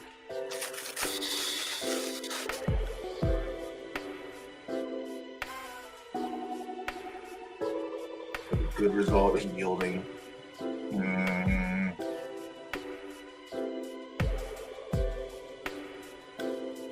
That's actually crazy. That's a fucking crazy stat. Yeah, the numbered ones that fill with short fields, or depending which one you're in, full fields. I think 12 is too much, but yeah. Yeah, I know it was talked about. I know Bryce had mentioned it on the stream. That people have been saying 12 is too many. I think 12 is too many also. But again, someone mentioned earlier that they have it that maybe they have it that way to keep people out of the graded / grade restricted races. But who knows? Crown G has entered the arena. Not a great horse. Certainly not great at the distance. But it's the closest thing that's on pref that we've looked at so far. It's a half-star left, dirt firm. Left, 3-star, left turf soft, right, turf 2, left 2, dirt, left 2, right turf. The Crown G, I guess, could be a contender potentially. The numbers and the results don't look too stellar, that's for sure. So maybe we get something else. The 8, okay, true right dirt firm horse. Let's go. 2 wins in 2 shows and 9 attempts at 7 furlongs. 3 wins, 2 seconds, and 3 thirds, and 14 starts. So 8 for 14 is pretty solid. I guess I don't. Where's the horse run? And that's going to be exactly what we look at here with this horse. I just saw that as soon as you said that. Well, I saw the result, and then I saw what you said. Yeah, so this horse is clearly a sprint mid, but it has been running 11, 12, 10, 9. It's running benchmarks just to run the benchmarks to meet the conditions. So, to your point, Nightburn, yeah. Sometimes you have to run off preference, which is kind of, off preference, which is kind of shit, but what's the purse? Winner takes home $300. I'm not saying it's the sound plan, but it's the closest thing to sound. But yeah, the 8 has entered the arena. The 8 has definitely entered the arena for me. I think it's the 7 and the 8 are probably 2 close ones. Beretta Boy, a left preference, dirt soft horse. At 7 furlongs is an absolute killer. On a good track, it is not. It is a soft pref horse for that reason. Yeah, 7 furlongs is literally the dagger. But 7 furlongs on a good track, it is no results. As a 68 at 6 furlongs. Yielding doesn't even matter. So yeah, that's gonna be tough.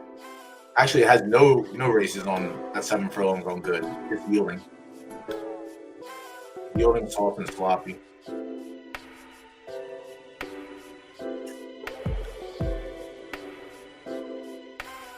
Yeah, that's tough.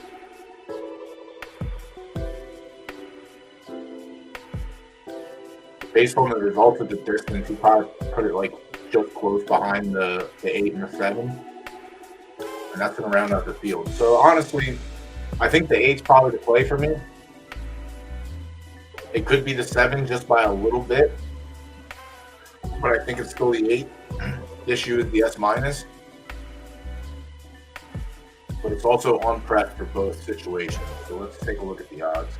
If this is one we have to wait out as well, we'll wait it out. No, we don't really have to wait it out. That's fine. We'll get our play in.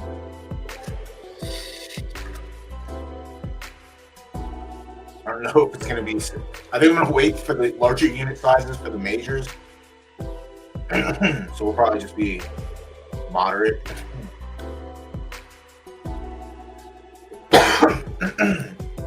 So yeah, I think it's going to come down to the 8. The 9's probably close, but the good results are sketch.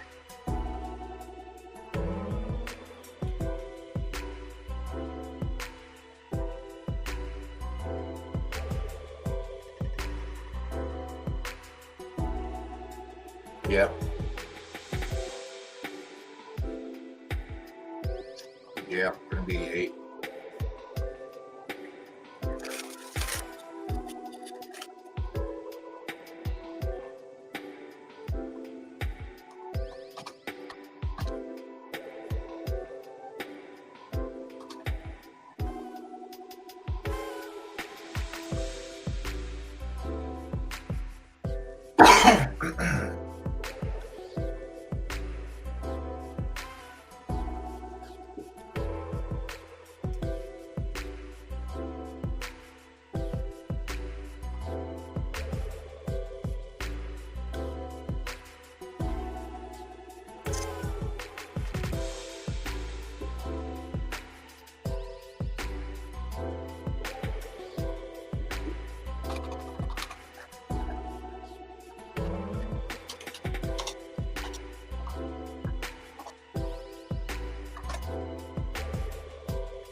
Catch up with chat.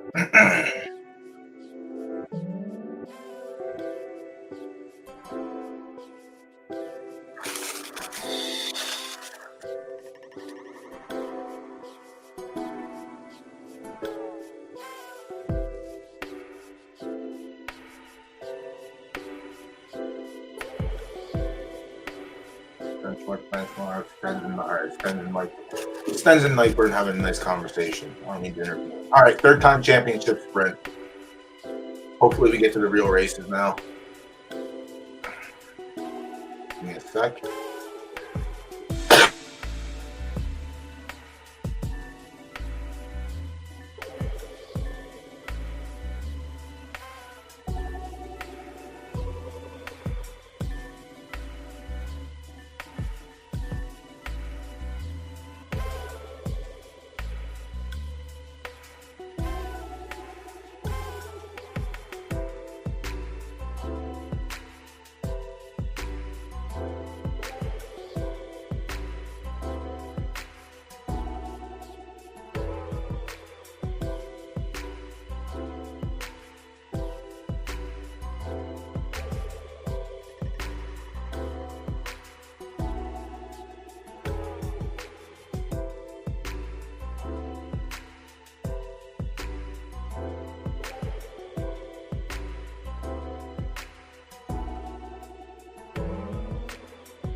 The majors? Oh, hell yeah. I don't go live 2 hours early just to not cover them. Hell yeah, we're covering them. I did cover the first 4 races. Oh, the ticker. I'm just trying to figure out if I'm trying to figure out what I'm doing with the 3rd race right now. Like,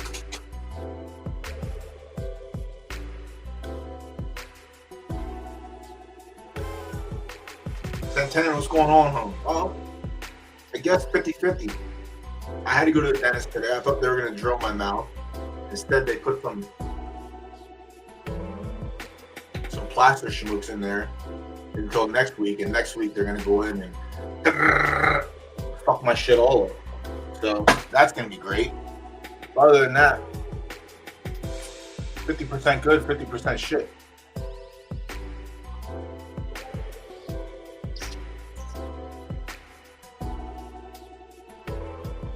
Honestly, 50% good. Yeah. Yeah, usually favorites don't win. This is also true. Trust me. Trust me, Nightburn. We know all too well on this stream that sometimes the best horse finishes last and the worst horse finishes first. I am already mentally prepared for that. I made a promise to not throw my hat against the wall tonight.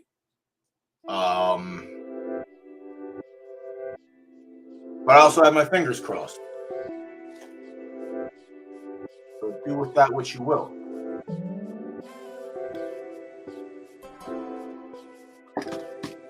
Yeah, I'm just going with Royal Tides in the second or in the third.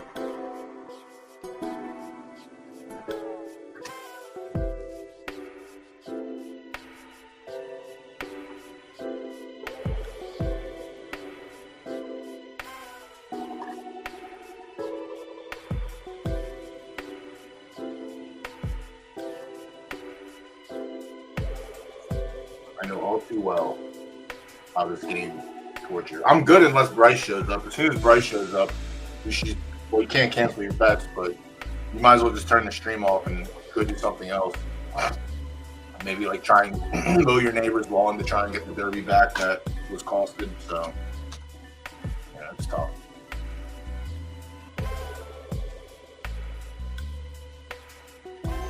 It is tough. We get it back. We get it right back. All right, where am I at?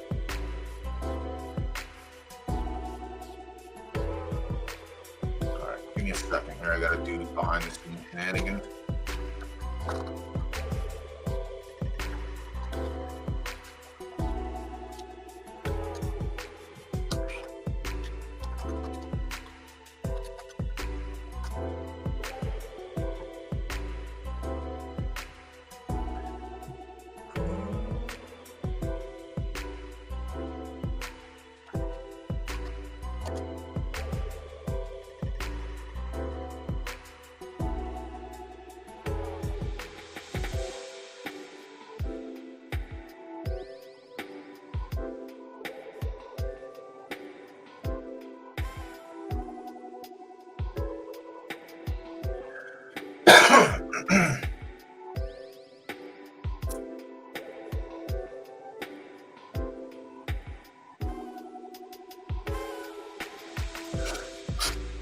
Sounds good.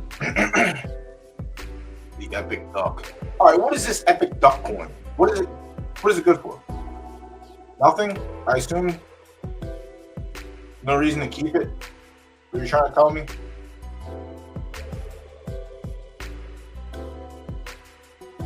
Sounds like there's no reason to keep it.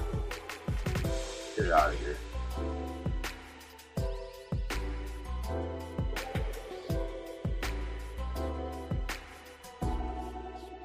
Get it out of my stable.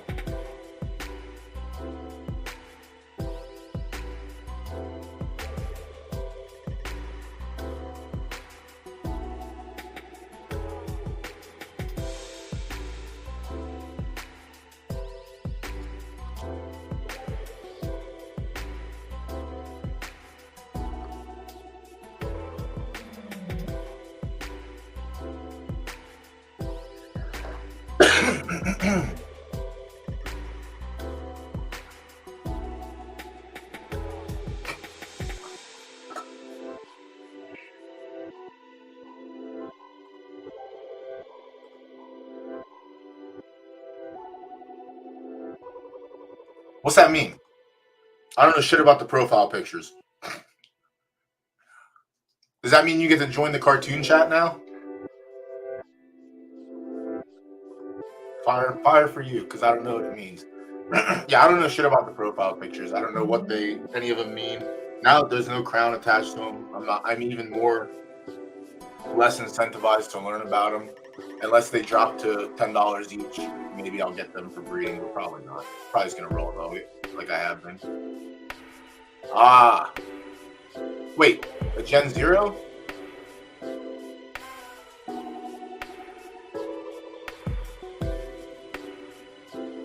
I'm not comprehending. It could also be because the vegetation has got to my brain already, and I don't comprehend nothing right now. All right, you got 17 minutes till race one, pool locked up. 25 for 2, 33 for 3, 40 for that, and then we have a solid 50 minutes. Yeah, let me look at this before I get into that. Before my brain fucking crumbles anymore. Also, are you trolling me? No, they fucking better not be dog races tonight. They better not be dog races. I'll turn the stream off. I'll turn it off. I promise I'll turn it off. I see what you're saying. Ooh, right turf looks nice in here. Dr. Flutter. This person had the right idea. Oh, damn. This is B+. I saw Lunatic. Full send. That's a taco. Well, it's now a taco. First poll was dog shit, over 13, and now it's got a B+. Offspring. Ooh, A plus A equals B+, and it probably rolled down because of the zero turf.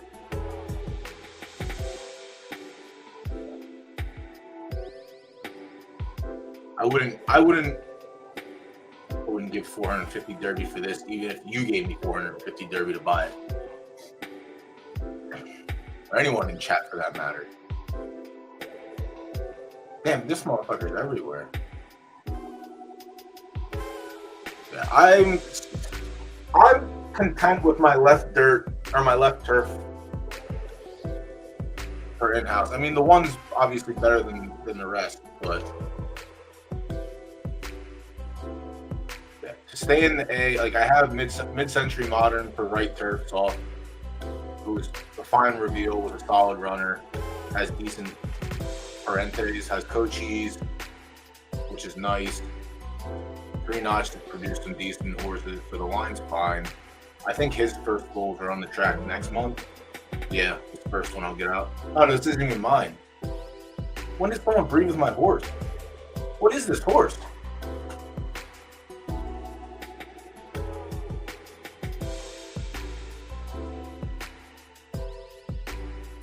Interesting. Damn, I thought I bred with the horse season 1. I don't even get to race a horse with it. We get these two knuckleheads. Nah, I don't know. I don't even know who that is. I'm gonna be honest with you. But I don't think, again, no one's breeding with. Yeah, they only have 15 horses. Good for them. I hope that horse is nice. Well, I guess it's good for me. I get to see how that horse does, but I thought I had stuff locked up with it. Fuck. Excuse me.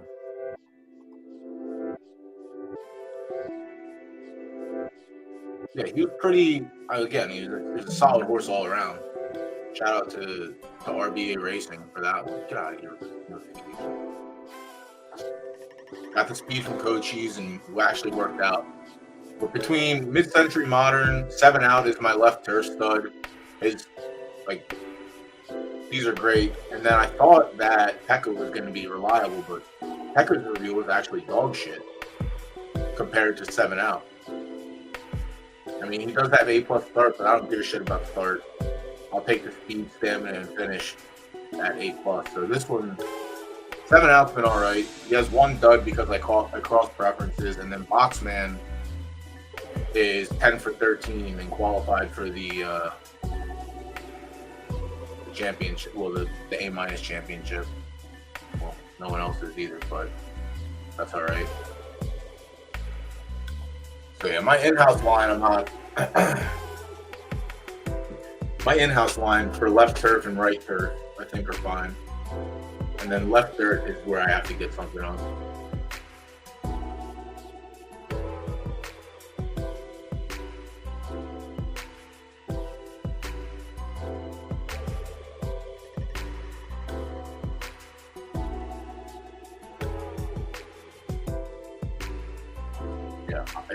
And honestly, I do some bonk, so I guess the first 4 races are going to be dog racing.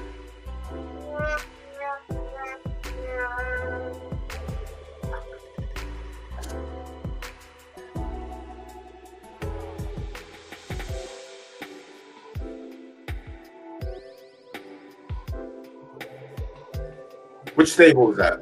Was it the one I was just looking at? The person that bred with my horse? I wasn't paying attention. I was off in my own world.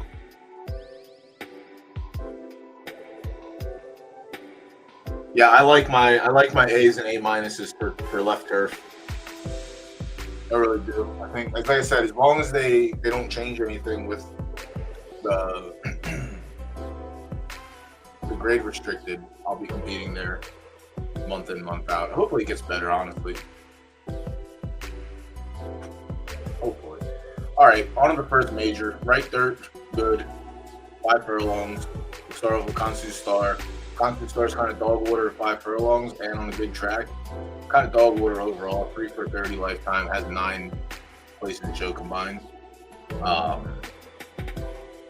I guess if there aren't 17 other horses in here that are better than Kansu Star, you could pick this one.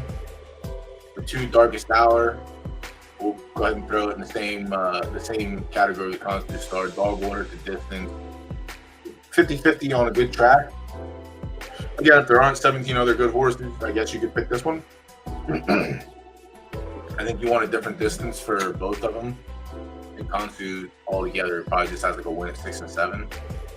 Now has a win at 2 wins at 4 and 1 at 6. And he's not consistent at all. Has one result in the big field and didn't like it too much. Its best numbers come at 4 furlongs. I just can't confidently pick the 1 or the 2. Inferno Blaze, the 3, 4 wins, 2 seconds, 2 thirds, and 12 tries at 5 furlongs. Same thing actually. Actually slightly better for a big track. 11 stars, 4 wins, 2 seconds, 3 thirds. So Inferno Blaze looking like a solid player. Let's see. Qualified for the F Plus Max Championship. Okay, easy peasy. Jesus Christ, these numbers are insane. Inferno Blaze is bonkers. Holy shit.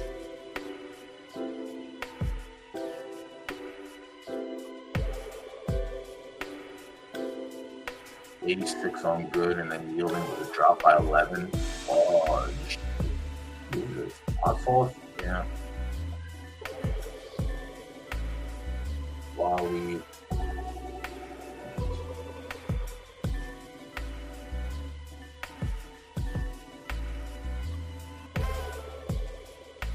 Inferno Blaze might be the bet. I don't even have to go through the other 16 horses, but I will. Inferno Blaze is right at the top of the ticket. These are full fields too. 14, 14, 14, 12, 10, 8, 11. Yeah, this horse is doing it in big field. Has one bad one here. It was on yielding. 6 furlongs on yielding again. Shit the bed.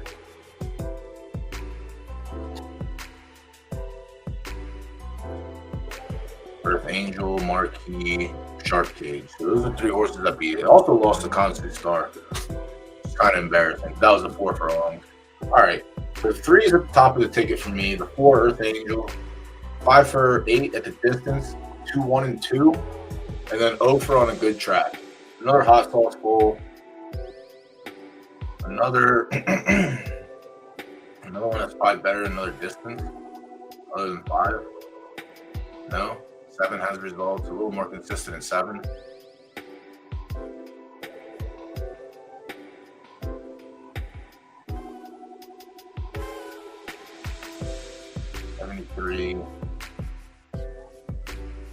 $73 is his best number on good. It just looking like a good trap.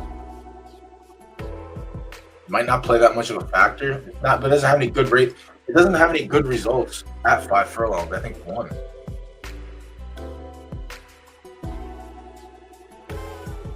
Yeah, it has the 1 at 73.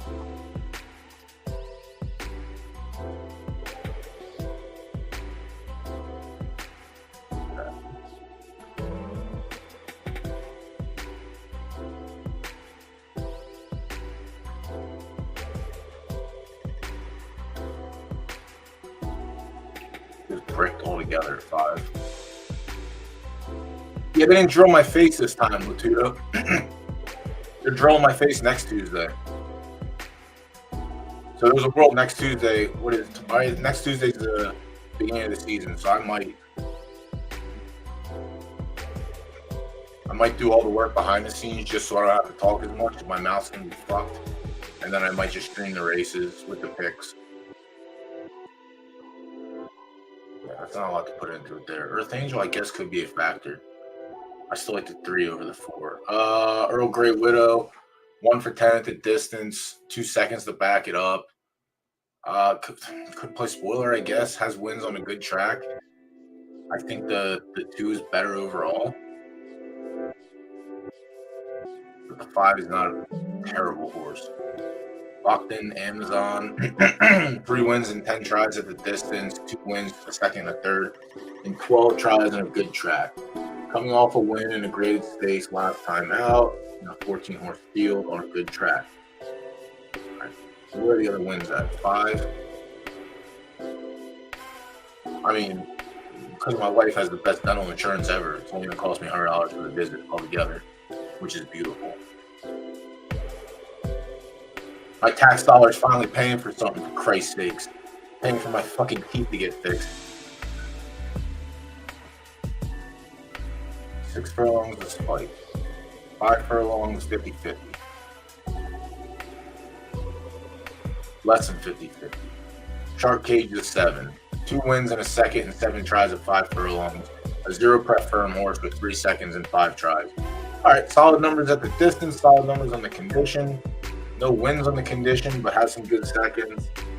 Has lost to Earl Grey, has lost to Earth Angel, has lost to Locked in Amazon,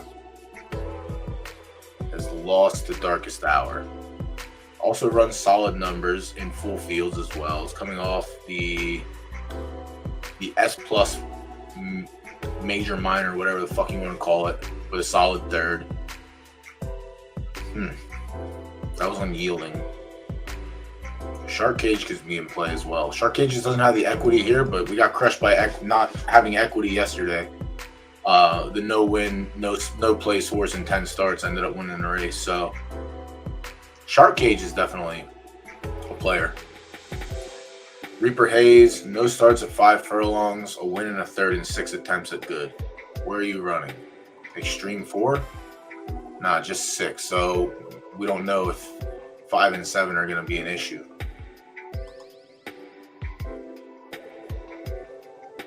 I don't think 5 is going to be an issue.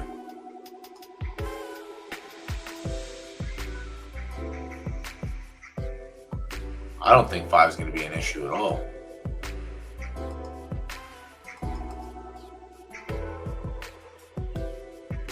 $86, $82, $74, $76, $83, $84, $80, $82, 4 furlongs, 80, 4 furlongs, 70. Yeah, I don't think 5 furlongs is going to be an issue. Reaper Hayes could definitely play sleeper in this race. Chief Joint, the 9. 2 wins and 2 shows in 6 attempts at the distance. 4 wins and a show in 13 attempts on the condition.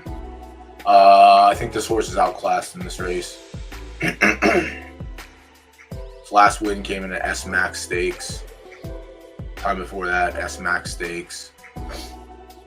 It got mollywopped in the S-Max Stakes. It got mollywopped in a graded stakes right after that. Pass on Chief Joint. Electric Boogie, 50-50 at the distance. 1 win, 2 seconds, and 2 shows. 1 win and 8 tries with 3 seconds and 2 shows at the condition. So 6 for 8 on the condition and 50-50 at the distance. 1 win lifetime, and the 1 win came at the 5 furlongs. Not doing much for Exoticus, are you, Mr. 1 for 22? Not doing much at all. I'll pass on Electric Boogie. Flip a coin at home. Maybe you play spoiler. Doubt it though. Aristotle's Ecstasy, the 11, no wins in 4 attempts at the distance with a second and a third, and a 1 win showing in 3 attempts on a good track. 1 for 22 also. I'm going to go ahead and pass on the 11. As much as a believer as I can be in a 1 for 22 horse, I'm not going to do it today. The 12, you're fired, 1 second and 1 attempt, 1 for 5 on a good track. So 1 second at the distance. It has 4 furlongs and 6 furlong results. Well, we talked about it already. It's inevitable. It's inevitable. Inevitable. Fuck. Don't worry, it's still here. I said last night, I said, if you want to buy, I was going to offer you a buyout. But if you want to suffer for the rest of the season, I'll let you suffer for the rest of the season.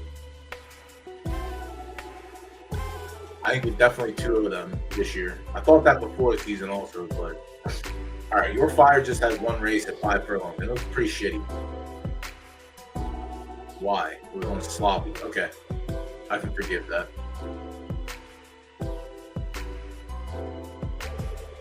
Ran second in a 5-horse field.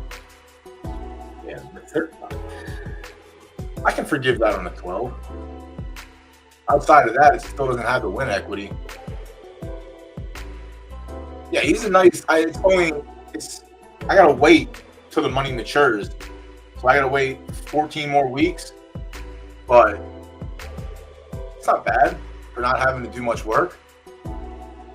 No, you're dead, dude. You are dead. I don't think the Broncos win more than 4 games this year. They might win 4, exactly. I don't know if I can bet. I'm gonna have to check the sportsbook after this and see. I should have hammered the under on total wins when I looked at it on stream that one night.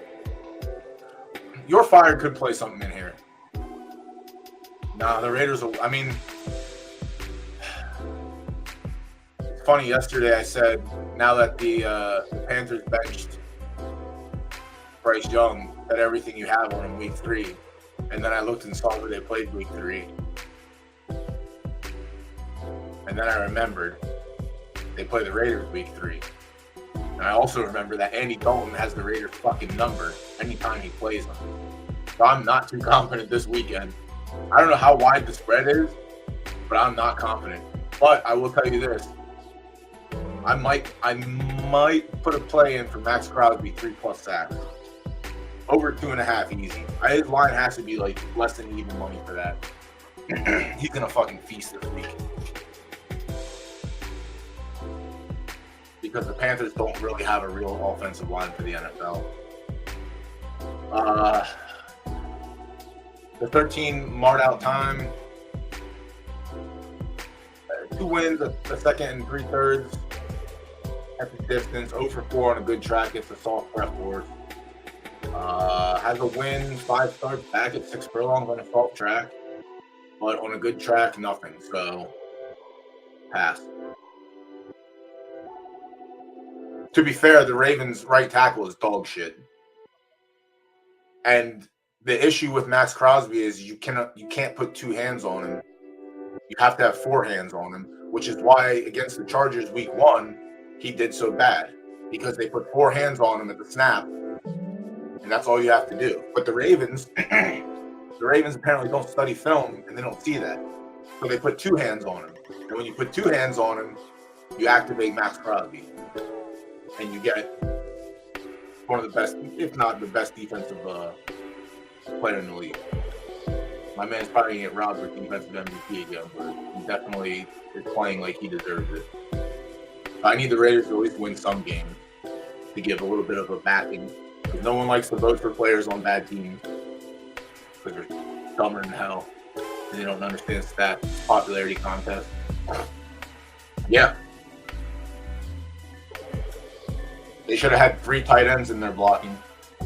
But also, it's their fault, too, for not running Derrick Henry to close out the game. So, again, it goes back to the coaching staff and not having the game plan. With Zerma, it's like, if you're putting 2 hands on Max Crosby, you're losing. If you're not running the ball with Derrick Henry, you're fucking losing. And they lost because of it. Instead, they got slick and they let Lamar run. And, again, why are you going to go out and sign someone like Derrick Henry if you're not going to use him how you're supposed to? Derrick Henry is literally the closer. When you are up, you give him the ball. That's all you do. You just give him the ball. You need 10 yards? All right, he'll get you 9, and then you get the last yard, and then you got to set a first down. He is the closer, and they do not know what the fuck they're doing. Week 1, Lamar had more attempts than Derrick Henry, and Derrick Henry feasted. Imagine if they just gave him the ball more, but they don't. They don't know what they're doing. The 14 Patterns in the Ivy. A win in the show at this distance. Has a second place on a good track. I don't really care for this one too much. I think there's tougher horses in here. The 15 is going to be in the same book. Good luck, have fun, but 2 wins lifetime, not inspiring to me. 0 for 27, Queen of Tides. I'll pass. I'm all right with the other Tides horse, but this one's kind of dog water. Shout out to GVG for running bad horses. That's what you like to see. The 17 Marquis, 1 win and a place at the distance, and 2 places in 6 attempts on a good track. Respectfully passed. 18 Just Chillin', 1 win and 4 attempts at the distance. 5 wins lifetime, where they come from. 6 and 7, not 5. No wins in 6 attempts on a good track, but has a second and a third to back it up. The numbers are good, they're strong, but he's losing the better horses in this race. 19 Shocking Blue, 17 attempts at the distance, 3 wins, 2 seconds, and a third. 0 for 9 on a good track with 2 placings. Okay, so the distance is no issue. 33%er. Flip 3 coins and see what happens. Has a win, 2 starts back, and a 5-horse field. It's not enough for me, and before that, really nothing. So pass on a 19. And the 20 McGilly. 1 win, 2 places and a show, and 7 attempts at the distance. 0 for 8 on a good track with 2 seconds and a show. Yeah, I just think there's a couple better horses in here, so I'm going to respectfully pass. Not that one of these horses can't just pop up and win like I talked about earlier, but I'm going to go with the more consistent and more solid runner at the distance and the track conditions. There are a handful that could just play spoiler, which I think I highlighted when we were going through, but yeah, off of 20, off 19. Just Chillin' could be one of the ones that plays spoiler. Marquis could probably be live. Queen of Tides just doesn't have wins. Maybe could hit the board. Forest of October has solid numbers. Pattern of Ivy just doesn't have results, but also has solid numbers. Like, the numbers are good, but if the results don't match the numbers, I'm not really interested. Mart Out of Time, I think, would better served on a yielding plus track. Your Fire could be a live one here. Just has 1 win on a good track, but the numbers aren't the worst. Has a second at the distance. Aristotle's Ecstasy, I think, is below everything else we just discussed. Electric Boogie, 50-50, and a little bit better on a good track. So the good track results are awesome. Flip a coin. There's a world that 10 is there. Maybe we take a shot on the 10, honestly. Might take a shot on the 10. Where am I at with race 1? All right, so pits close for race 2 in 2 minutes. Race starts for the Fleetwood Classic in a minute. Yeah, it's a true coin flip, honestly. It's the only position where it has the win. It has good numbers to go with it. Each joint has wins, but I don't like the S in this race. Reaper Hayes, I think, is going to have a tough time, but has wins at 4 and 6. Has nothing at 5 yet, so that's the unknown. Oh, sorry, has wins at 6. Nothing at 6 and 7, or 5 and 7. But I feel like the unknown is pretty solid here. I don't think 5 furlongs is gonna phase this horse that much. That's another one that could definitely play sleeper. Shark Cage is live. This race is tough. The sprint is actually pretty tough. Locked In Amazon is one that I actually really like. Shark Cage is definitely live. Earl Grey Widow also super light. This race is fucking tough. This race should be tough. The majors should be hard to figure out. Inferno Blaze is one I liked right off the bat. Darkest Hour didn't have the win equity, but has solid finishes. Concert Star is dog water, no disrespect. Earth Angel is another. So to me, it's either Inferno Blaze,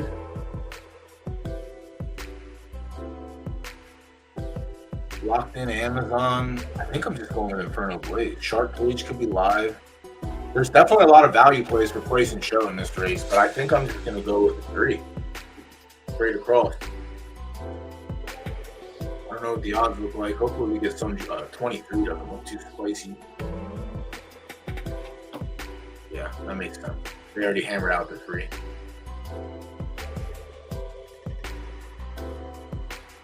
14's taking play. 10's taking play. The 9, the 8. The 6 has some play on it locked in Amazon. So that's the other entry I like too. It's the 3 or the 6, but I think I still think I'm fine with the 3. Yeah, I'm alright with the 3.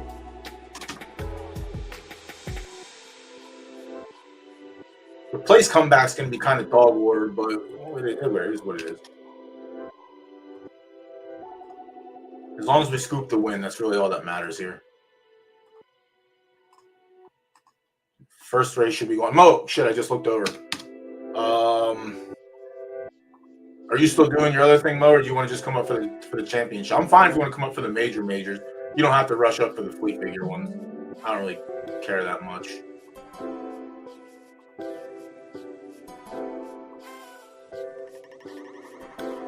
I also have Discord message probably from me as well. Holy shit, everything's going so fast.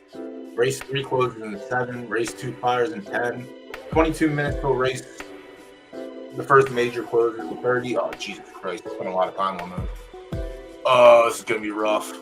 I might have to wait for the majors to get you up, Mo, so I don't distract myself with chit-chat. I'm pretty sure I'm at 3. I don't trust myself.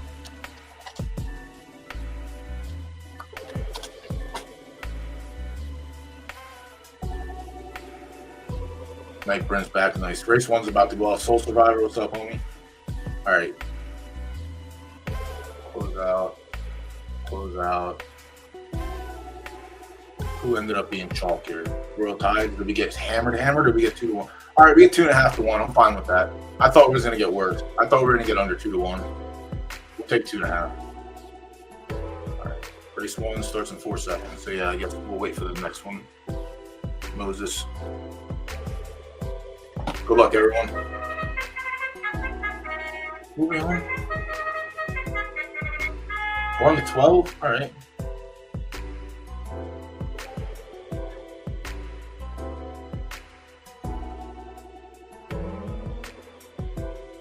The fucking dogs, too. Yeah, maybe we'll wait, Mo. Maybe we'll wait till the dog fucking races are done, all right? Because I'm not doing this. I'm not doing it. I'm not doing it.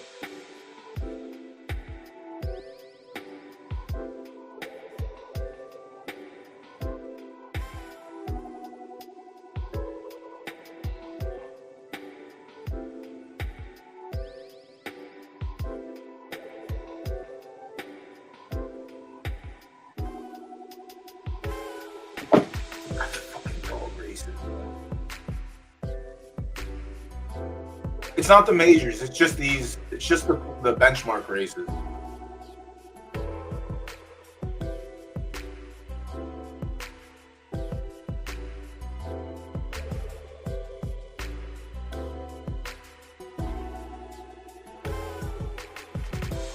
No, we got smushed. The 12 made a rocket ship move. And then it stopped. The 2 one white. No. So the S pluses lose. The S pluses lose, and the S's win that race. And this is where I'm going to get sidetracked because, yeah, like Morning Heat, I definitely thought the S pluses were better. Evidently not. Evidently, I don't know shit about nothing. Who was second there? The 16? Another long shot. Was that the off pref? Yep, that was the right pref Forrest got there.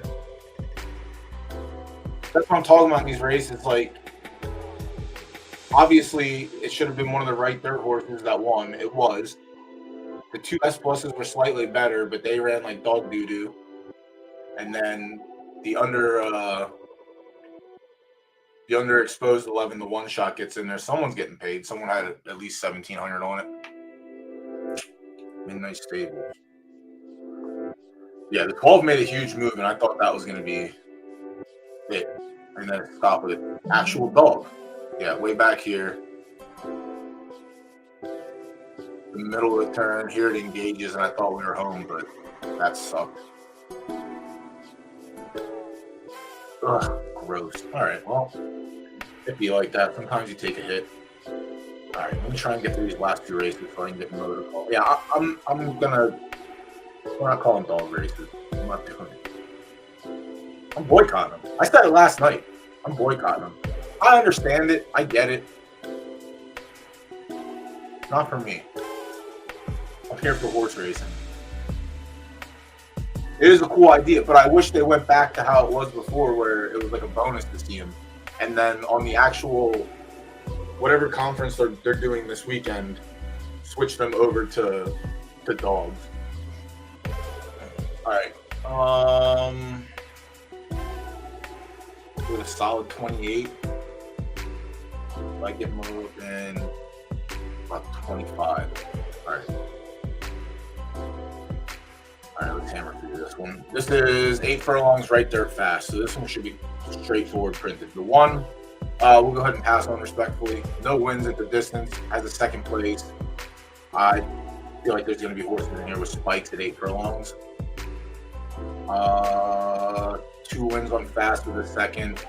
Dog shit otherwise outside of a race about a month ago. Okay. Yeah, pass on that.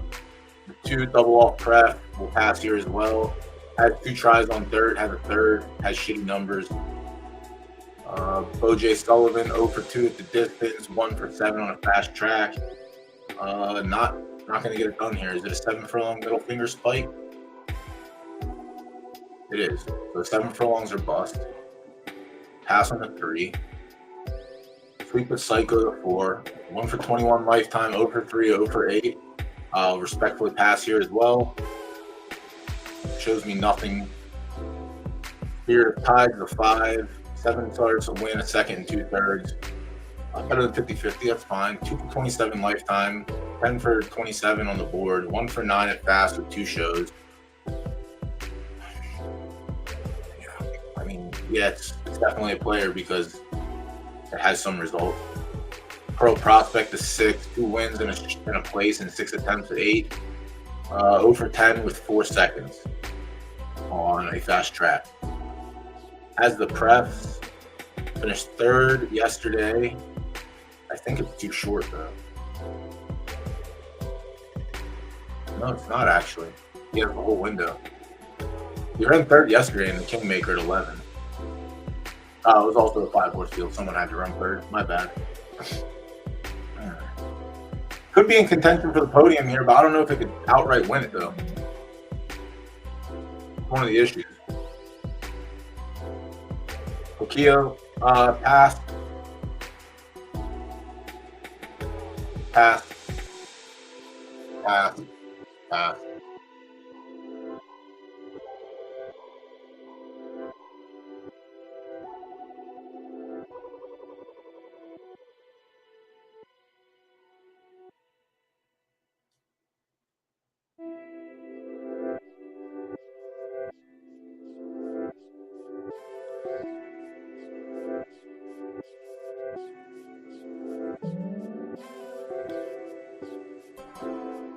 Sucks to suck, bro. Sucks to suck. Sucks to suck. Yeah, pass on the 7 altogether, outright. Has 3 wins at the distance, and dog water on a fast track, and a 2-star prep on the salt side. The 8, now we have a winner here. Shit. Race starts in a minute. 7 minutes until the 4th race pick pool closes. Race 3 closed. The 8 is in the wheelhouse for my likings. A 0-star firm prep. 4 wins, a second and a third, so 6 for 9 at the distance. This is the 8 furlong spike I was talking about. We'll find one. 2 tries on fast track with a second and third. This is closer to something that's what we're looking for. I don't know if this is exactly where we're going to end up. Yeah, it has the spike at 8. 81 and 80 are the fastest, or the best numbers it's put up there. Crook, the 9, 3 wins and 2/3 and 11 attempts at 8 furlongs. Another one that's probably a little. Yeah, it only has 4 wins lifetime, so 3 of its wins came at this distance. A win and a third on a fast track, so not too splendid there.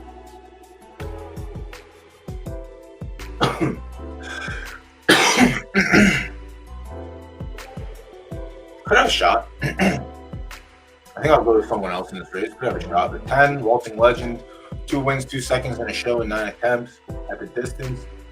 2 wins in 2 places and 8 attempts on the fast track. All right, 50-50 there. Numbers are good. Averages are fine. Strength of schedule. Also hasn't won since last month. Perfect. So had a great 2-year-old season, it looks like, and then 3-year-old season's been dog shit. Not inspiring. The 11, another player out of the Wimbledon Turf stables. 10 starts at 8 furlongs, 5 wins, a second, 2/3. 12 starts on fast, 4, 3, and 2. So 9 for 12 on fast track, and 8 for 10 on an 8 furlong course. Lenny Vidivici is putting out some nice ones. Yeah, the 11's a nice one. The 11 lost to Anchorman last time out and Spirit of Tide. Both GVG horses. Pro Prospect. Outside of that, it has wins in graded stakes. It ran pretty shitty in the right dirt 2-year-old race. That was at 9 furlongs. Are you under 8 furlongs, 7-6? Yes. So smart. Yeah, the 11's in play. Maserati Marv. I think we had a ticket on this horse before. This one's definitely in play as well. All right, on the race 2.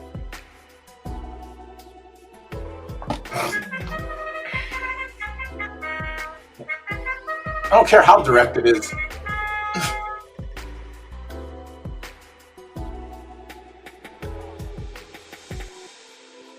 I don't care. Oh, fuck. Hand delivered. Oh, these fucking dogs, man. We're on the 8 here. 8 dogs in my ass. 8 dogs in my ass.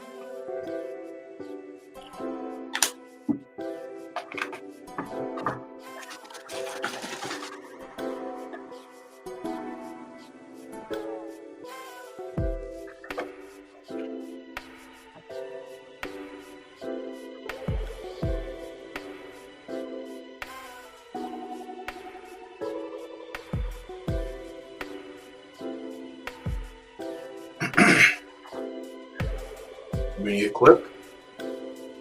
Are we gonna get clipped at the wire? Are you fucking kidding me?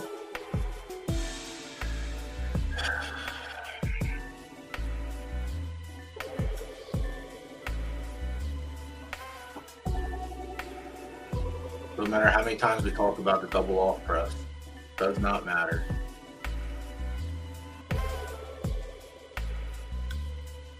It does not matter. The literal left turf horse ran second in that race. Everyone's off prep. We just got out prep. Yeah, Midnight's rich. Midnight is actually just the richest. Oh my god, that's disgusting. We couldn't even hold on for a second to get a little kickback. Everyone's off, except for the 2. I can't believe people actually took shot on the 2. That was dog shit. It was a 10 furlong, 12 furlong runner. Just open the program and look. No, we got smoked. We had win place on the 8. 3rd doesn't get us. 2nd doesn't help us in the 1st. Actually, we ran pretty bad in the 1st. Maserati Marv. Back to this one so that way I can get to the last race and get Mo up. Let's see. 6 for 8 at the distance, 5 for 10 at the conditions. Coast of Perdition has been showing up. So Maserati Marv isn't the worst. I still think I like the 11 over it. It has results here. It could be one that just spoils everything. I still like the 11. 13 Anchorman, 0 for 3 at the distance, 1 for 8 on the condition. Of course, a 2 for 24 lifetime. And has a win at 7 and 6 furlongs. No thanks. The 14, 0 for 7 with a 2nd at the distance. Gonna go ahead and pass 1 for 16 lifetime. Good luck. You know, you qualified, you might as well run here. So good luck. I have no interest in playing it, taking on that horse. The 15, same situation, over 3 at 8 furlong, 2 for 26 lifetime. It does have results on a fast track, but it's not going to sway my decision here. The 16, the other horse that's been popping up that I've seen, very good at the distance. 5 for 9, 3 wins, a second and a third, a win, 2 seconds and a third, and 7 fast races. Coming off a win on software, put up an 81. And it beat Maserati Marv and Spirit of Tide. So that number on a soft track is pretty impressive. 82 on a good track, yeah. 16 is live.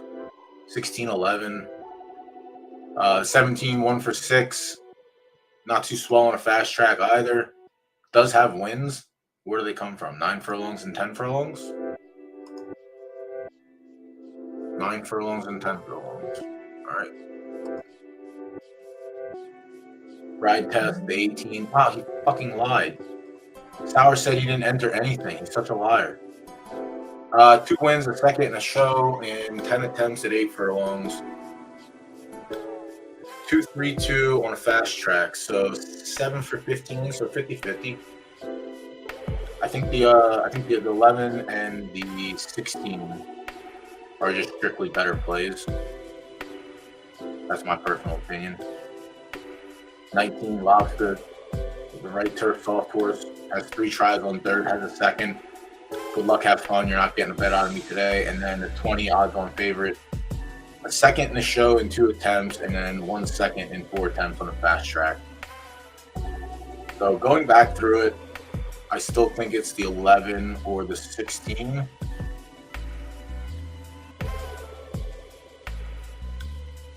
Maserati Marv could have a play, but I'm going to pass.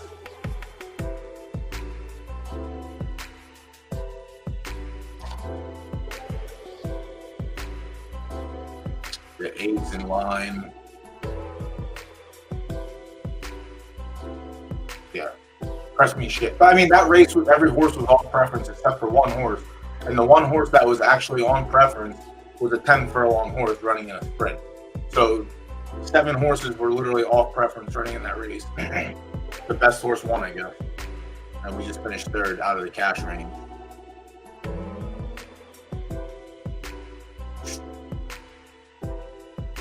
Pearl Prospect, another one that could have play. Just doesn't have the win equity on fast. Spirit of Tide could run the race of its life. Yeah, I think it's the 11 or the 16, honestly. I think there's a couple other plays in there that could be considered.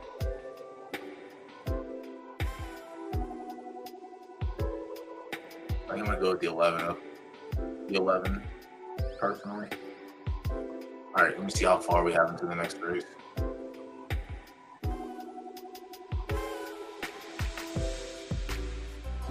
All right, that one's live. After this, I'll put my pick in, and we'll get. All right, so one Royal Tides here. So it is another one we get to see whether or not we're going to get. Or, huzzah! After the first 2 races, I'm not too confident in having the best horse in this race. Man,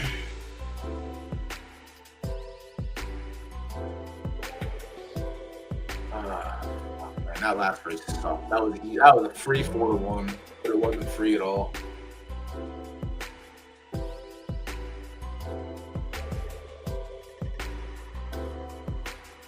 Yeah, agree there, Nightburn. 12 benchmarks was definitely a lot to get to, so being rewarded for that is pretty sweet.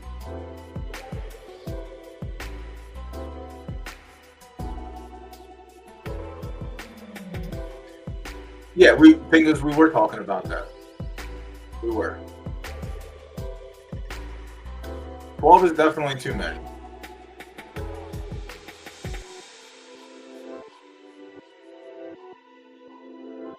All right, halfway mark.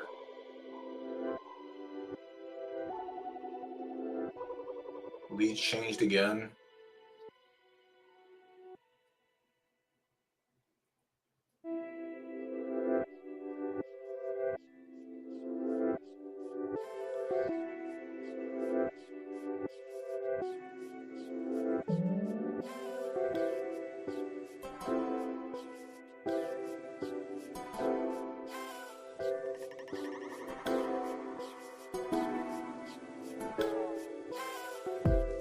Can you like re-engage? No, you motherless. Oh my God, he's gonna stall out and just finish third.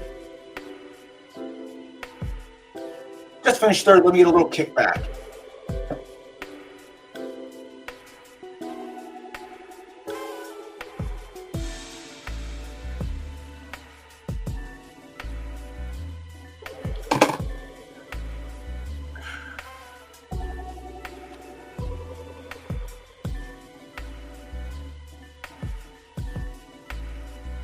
Yep.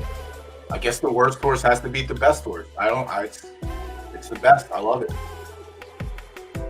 And even the left preference horse beats the right pref horse. That's tough. This is a fucking tough one to accept. I refuse to accept this one.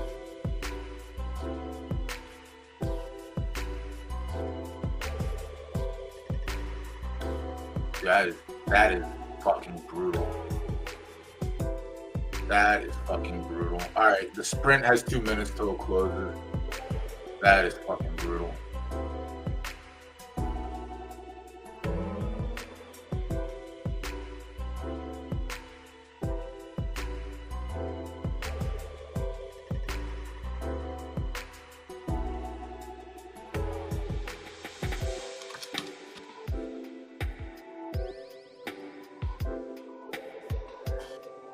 Oh my God, that one sucks.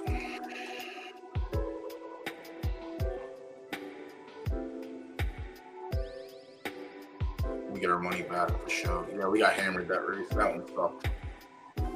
That one was rough. That one was very rough. All right.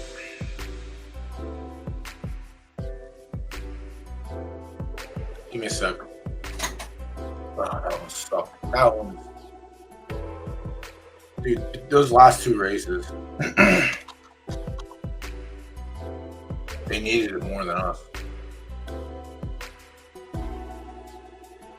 They needed it way more than us.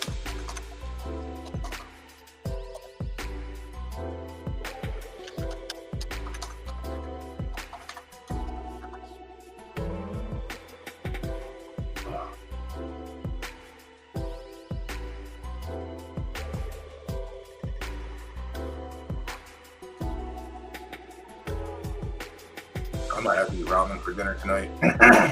Punish myself. I don't deserve to eat real food.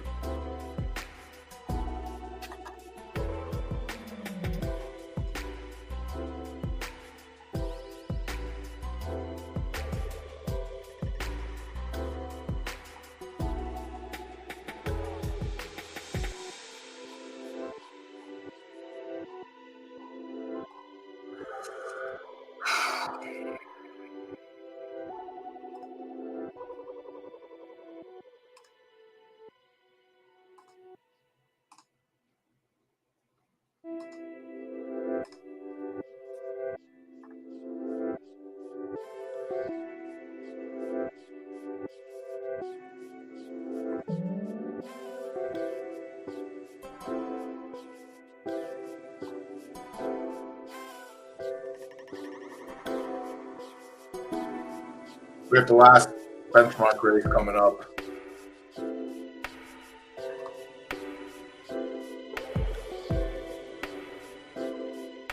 And then I'm going to get Mo up to call the last 3 meaningful races.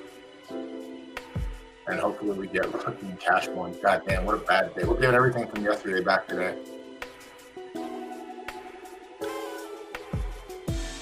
Everything we won yesterday is literally going right back into the ecosystem. So instead of using it for entries, I'm just using it to wager again. It's all right. It's all right. Let me set this over. Oh, God, it's so gross. Oh, my God.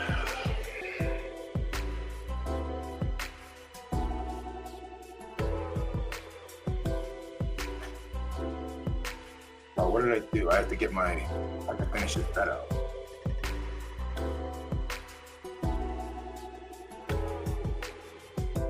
$29,000 just got Jesus, they're fucking hammering this horse. Does that mean I should fade and go to the 16?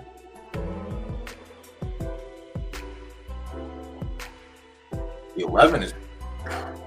Man, the 11 is very good.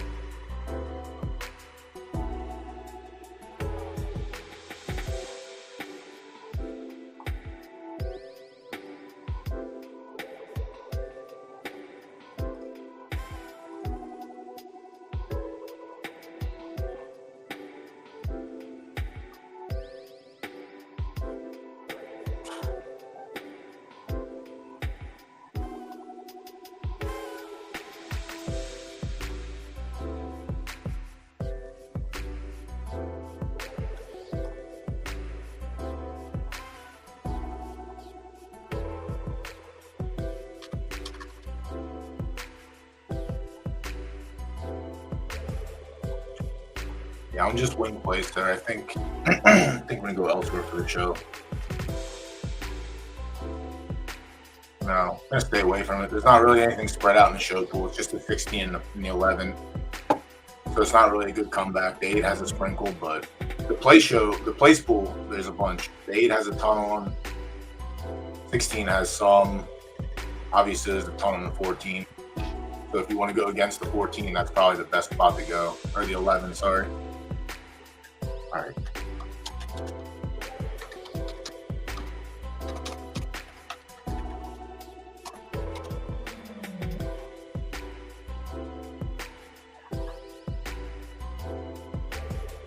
Ugh. God damn, that was thick. All right, 7 minutes to race.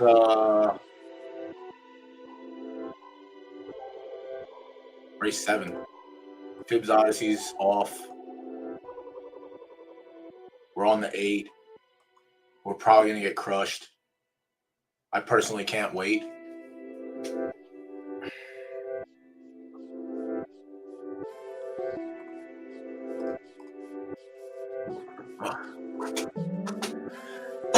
I mean, again, most of the 11 I think is the best horse in that race, but what's that mean anymore?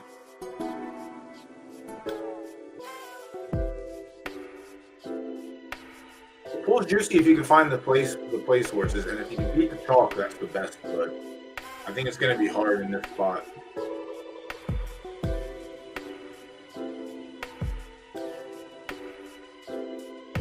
Fucking dog. Oh, shite.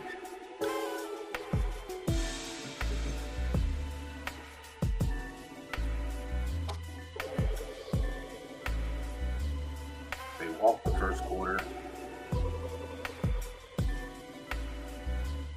Yeah, I guess I have to give myself an extra half hour on these days. I just couldn't. I got back. I was going to go live at 3:30. Probably should have. I would have been done with the fix, but I still had the last race to pick through. I feel like that one's going to be slightly tougher. Anarchy in the UK, 8 with a huge move. See if it even matters. Off to the races. The 1's moving like a freight train from the back. Can we win 1? Are we allowed to have 1? Let's go. Get 1 back. Fuck, man. Just under 4-1. That might get us back in the game. Convincing. Best horse finally fucked her. Best dog finally won.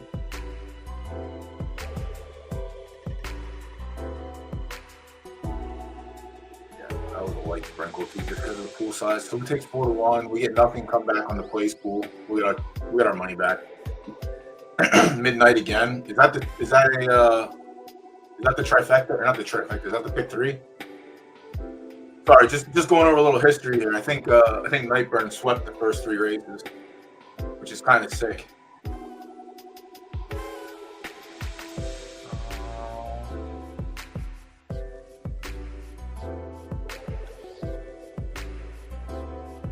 Oh, the skeleton's not moving. Mo might be on break still. All right, we get the official results for the Fibs Odyssey. The sprint's up next in 4 minutes. 4 minutes until the gallop closes, and we still have to look. Yeah, you hear me? Yeah. What's up, Mo? What up, man? I didn't realize you pulled me up. What I'll do? Oh, just giving credit where credit's due. Nightburn swept 3 of the 4 races so far. Midnight Stable. Let's go, man. Love to see it. That's a pretty impressive feat, honestly. Championship. That's the last one I had to go over. Yeah, probably should have went live. Yeah, I didn't want to. I'm anti having dogs on the track right now, so I just didn't want to have you calling dog races, honestly. Maybe you like calling them. I don't know. I mean, I've called worse dog races. Let's just say that. Dog races too, yeah. No, I meant on a whole different game. But fair yeah. enough. So this, this actually isn't too bad. It's more comical. Yeah, I did forget that you have that on your resume as well. I try to hide it, but here we are. All right, official results. Actually, I love the skins, man. I love the hot dog guys running around. I showed my buddy, he was cracking up, dude. That one still gets me. The way they lift their legs up and run, it gets me every time, man. I thought they were doing it how they did last time, where if you had the dogs or the hot dogs popped up, you had like a bonus pool or something. But I guess it kind of makes sense having it on there for the whole week leading up to the big event this weekend. But I feel like it'll just drive more engagement to the racing. Yeah, it's obviously it's not meant for me is the way I look at it. It's meant for other eyes. It's fun though. I mean, I've been messing around with them. I've been living in claimers, dude. I love it. Gotta find that bonk. It's just fun to just run around, at some of these races. Even the benchmark. I missed out on the benchmarks because I forgot it was 12 benchmarks to even qualify to get in. Yeah. So every benchmark race that we looked at tonight, they were just full of off-pref horses. There was maybe like 2 or 3 on-pref horses in all the races. It was kind of gross, but it is what it is. Maybe they'll lower it. Maybe they'll lower it to like 5 or 8, races to get in. Because I think I run probably 5 to 10 of them a month with each of my horses. I thought 9 would be good. Sten's brought up 8. 8 kind of makes sense. I think 8's definitely doable. Yeah, I don't know how they do. I definitely think they dropped the number from 12 to something. I just don't know how far they're willing to drop it. I just love the benchmarks in general. I think they're great. Yeah, if you can't run in the qualifiers and you can't run in the graded qualifiers, benchmarks. Well, a lot of these horses can't, especially when you get these weird S's and you break your maiden, you got nowhere to go. I mean, dude, those benchmarks are freaking money. That's been tough. That's been the one tough spot. I guess last week I had 2 horses break their maidens and I was livid because they were running second, third, and still being profitable. And then I lost that condition and now I'm struggling. Kind of sad, but whatever. That's the game. Adapt or die. All right, well, we got options, you know what I mean? And like I said, the horses at the top, I mean, these are the horses you're looking at right now. I mean, these horses deserve to be here 100%. Yeah, these races were kind of tough. I didn't get to do the championship yet. That one's been tough. We have 28 seconds. Do you want to share your screen or you want me to put it on mine? I can watch yours. Yours is pretty good. All right. Let me see. What's the control? It's control 9 or F9 for full screen. Oh God, I mean, maybe I just hit the little square. Full screen. I thought it's a better view for you on one of the. When we used to do the dead, we would F11. I think F11. Yeah, F11. I'm not gonna fuck with it now because I don't want to. That just removes like the Chrome stuff.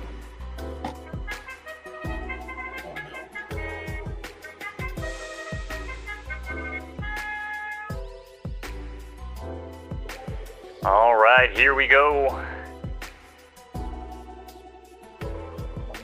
It's post time here on Photo Finish. The 3rd time championship sprint coming at you. No, the horses aren't invisible. Here they go. It's Little Dogs running out live from La Jolla. Didn't expect that one here, but it's Earth Angel shoots out best of it, trot alongside Chief Joint, Inferno Blaze in 3rd in front of Kansu Star. And comes Earl Grey Widow trying to chase now up into 4th place, and Queen of Tides gonna round out the leaderboard as they make their way into the only turn. And there's 5 furlong right turning affair on the dirt. Grade 1 action. barking at you. Opening quarter in 23 and change as Earth Angel is now struggling to hold on to the lead. Inferno Blaze takes the best of it down at the rail, but it's not over. Earth Angel battling back. Earth Angel says, "Won't you be mine?" Pokes the nose in front. Inferno Blaze trying to keep up here. One final push into the 8th pole. Locked in Amazon. Locked in control here, but can't keep up as Earth Angel is going to battle back here and finish the deal over Kansu Star, who sneaks up in the second over Inferno Blaze. Good, the Earth Angel, Kansu Star, Inferno Blaze. Shout out to Trawlers. Congratulations, Trawlers. Congratulations. I got button hooked. Because it doesn't have the bonk symbol here, so I said, damn, we get the horses, let's go. We didn't get no horses. Yeah, I was gonna say it looked like dog had your tongue there for a minute, but caught me off guard a little bit too. We ended up third with our pick there. We got beat out by Kansu Star, who has to have something under the hood, because that one's not in consideration. And then who ended up winning the 4? Yeah, Earth Angel was one that we talked about, but great song too. Definitely liked Inferno's Blaze a little bit more. Yeah, go for 8 on a good track. Perfect. Ult out of hot sauce too. Yeah, Kansu 0 for 5 at the convict. Yeah, I definitely did not peg those horses. I took the best horse to get and we got punished this time. That's all right.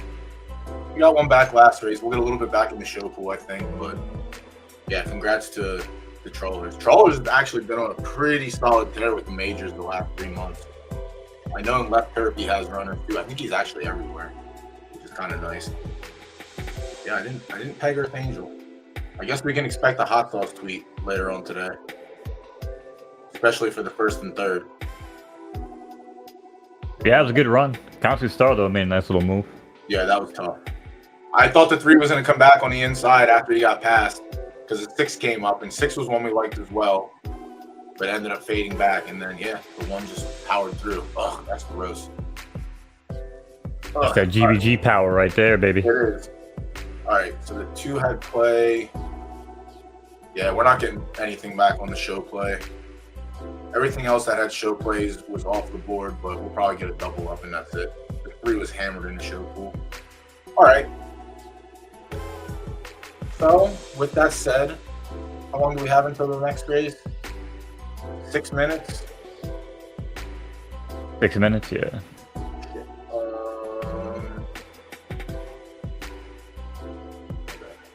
6 minutes. All right, and then 6 minutes to go pool closer. All right, so let me see if I can do turbo time here. Great. Legend of Octavia, 10 furlongs, right dirt, sloppy. All right, so there's going to be a ton of firm horses in this race. Legend of Octavia's 8 tries at the distance, 3 wins in 2 seconds. Not bad, not the worst. A win, 2nd and 3rd and 3 stars. So Legend of Octavia could probably make the slip. But there's 19 other horses. Legend of Aristotle, 2 wins and 2 shows at the distance, no tries on sloppy. Any soft? 8th, 71. 2nd at 12 furlongs, so 50-50. All right, 50-50. That's what I like. It is a GVG. They always run good on the slop, which is weird. 10 furlongs is a coin flip. Did you do you have anything qualified for the juvenile like A series for left turf? Am I battling you next on Sunday? Oh, so we're just assuming that Mo's racing in the A series now. Okay, I didn't realize I was coming on here to get roasted. I imagine you don't forget where you came from. That's where you started. No, I'm just messing around. Yeah. No, actually, my lower grades have actually been struggling, but dude, I got one out of that repeater bloodline in the S minuses. That is currently in 3rd place in the points, dude. That horse is going to be a real monster, and it's a colt, so I'm real happy about that. Yeah, I got the one that I showed you on stream back in week 1. Was 10 for 12, I think. For podium finishes, qualified. He won one of the qualifiers. I think he's in one later tonight too. But very nice. That's my only ticket for that one. And then for the sprint, I have one as well for the A minus. It's been fun down there. Yeah, I mean, honestly, most of my horses there just have been really subpar. I mean, most of your lines have been moved up also. Like everything that you were building out from the start is pretty much what an S minus, if not S level now. Well, I have some copies that are at the S level, but I wouldn't really ever think about breeding them at that point. Because again, a lot of the time you get these weird, rolls on RNG, and now I've got no heart. So what the hell is the point? Most of them are at like an A plus. Like my Mahdi line is at like an S minus solid Philly on an S minus level. So yeah, I don't know. See, I don't, and that's something I don't know in the lower grades if it's gonna be like if it's relevant or not. Because the A that I won the mini major 18 horse field with, I retired it. It had B plus heart, but it had like A plus speed, and that's it. A minus stamina. Like it looked horrendous under the hood. It looked like it should not have won that race, but it did. well, the problem is a lot of the horses down there are horrendous because they're like B pluses sent to S's, carrying a lot of weird B stats, and they just happen to round out to an A. So it does make sense, kind of. But what you also see with those horses a lot of time is that they have a compensating stat. Usually it's like speed or finish is like through the roof. Yeah. And it just carries, you know what I'm saying, whatever that heart might. It was speed that carried them. Yeah, no. There was an A with A minus stamina, B plus heart, A minus start or A plus start or something. But yeah, it didn't look. I wanted to use it for in-house because it actually wasn't a bad racer. But yeah, once I revealed it, it was just worse than my other left turf A stud. Well, that's what it is, right? You want to upgrade it. Like maybe you'll breed it out, maybe take a shot, every couple seasons if you had something in-house, maybe. But I don't know. It just feels like, like you said, why continue it at that point if it's not even better than what you already had? Yeah, I feel like I still have to try. I didn't do it last season. I probably should have, but we'll see what happens. I pick and choose. I didn't do it last season because the carbon copies of I made duplicates of what are already performing. So the A minus that's already performing, I just ran that breed back again because why not? That's smart.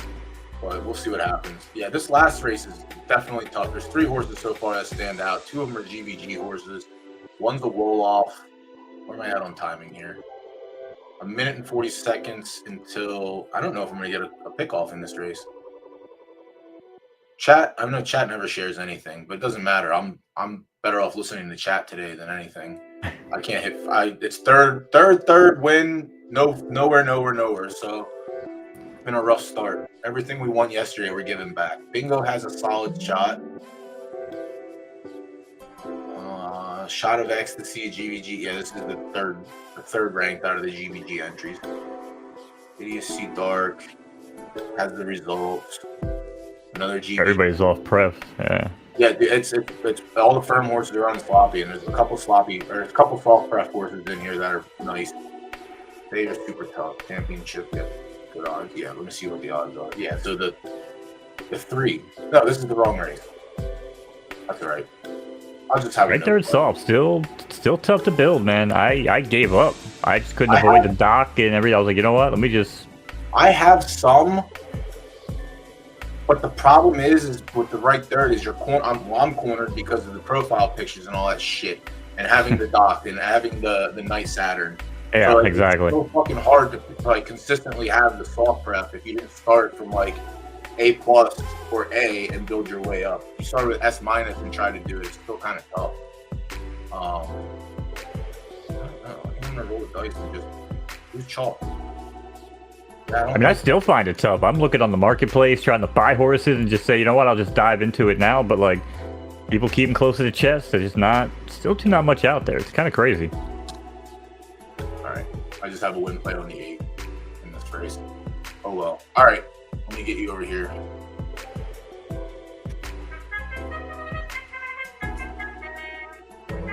All right, here we go.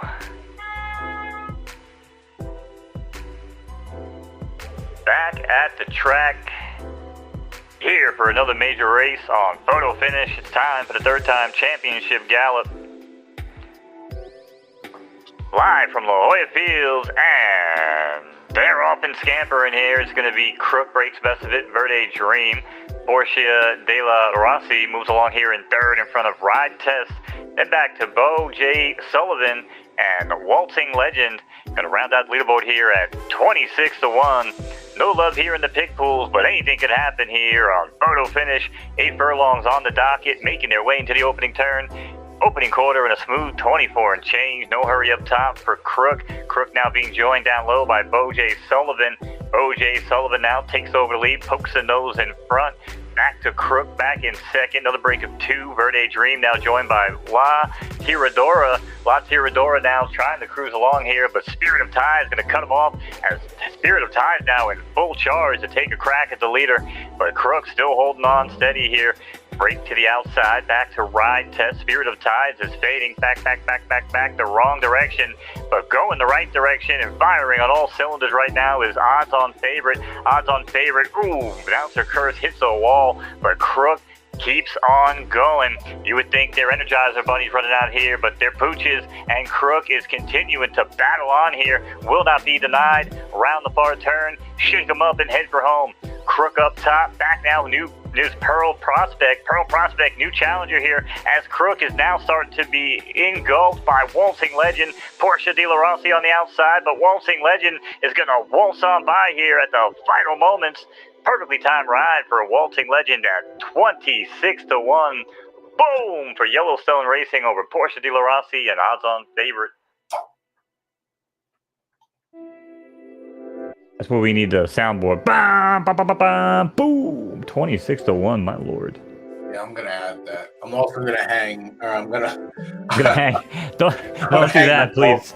Against tops, you know. 26-1 Crooks. Oh God, I can't do much. I can't do better than what I'm doing. I can't give better analysis. I can't do better breakdowns. We just get cooked. I gotta see this finish again. I mean, every dog has its day, you know? Well, fuck these dogs. Send them to Ohio. I don't care. Yeah, that's a tough one to swallow. 26-1 beats us out, and that would have been a hammer in the day. All right. Well, we only had win plays on that one because I skipped the show pool. No, I didn't. I had the show pool. No, I think I skipped. But 11 was chalk in the plays pool. The 8 had play, which is good. We'll eat from that. Who ran second? I ran second. Who won? 26-1? That was yes. Waltzing Legend. I think Waltzing Legend was a solid player in that race. I don't think it was one that I'm flip-flopping from, but God damn, that one was rough. Jesus. Damn it. Son of a bitch. Yeah, Waltzing Legend was fine. I mean, it's last 3 races were kind of, you know, without sounding too punny, we're actual dog shit. But I guess that doesn't really matter. Best horse got clipped again. Damn it. All right, well, we get a little bit back, I think. We save something, but we're not going to cover the win. And then in the championship, I went with the 8 last minute. Probably could have just avoided the race altogether, but it is what it is. Wait, no, this is not it. Why is this showing up? Oh, the Harbor. Hold on, let me check the Harbor. I think I got one in there. All streets bets. Yeah, we're dead. This horse runs better on a fast track than it does a sloppy track, and it's a soft prep horse. Came up sloppy. What is the... This horse should win outright, honestly. Scuba Pride should win this race tomorrow. But I feel like saying that now is just a jinx on tomorrow. This horse is probably the best horse in the race. This horse is stupid good.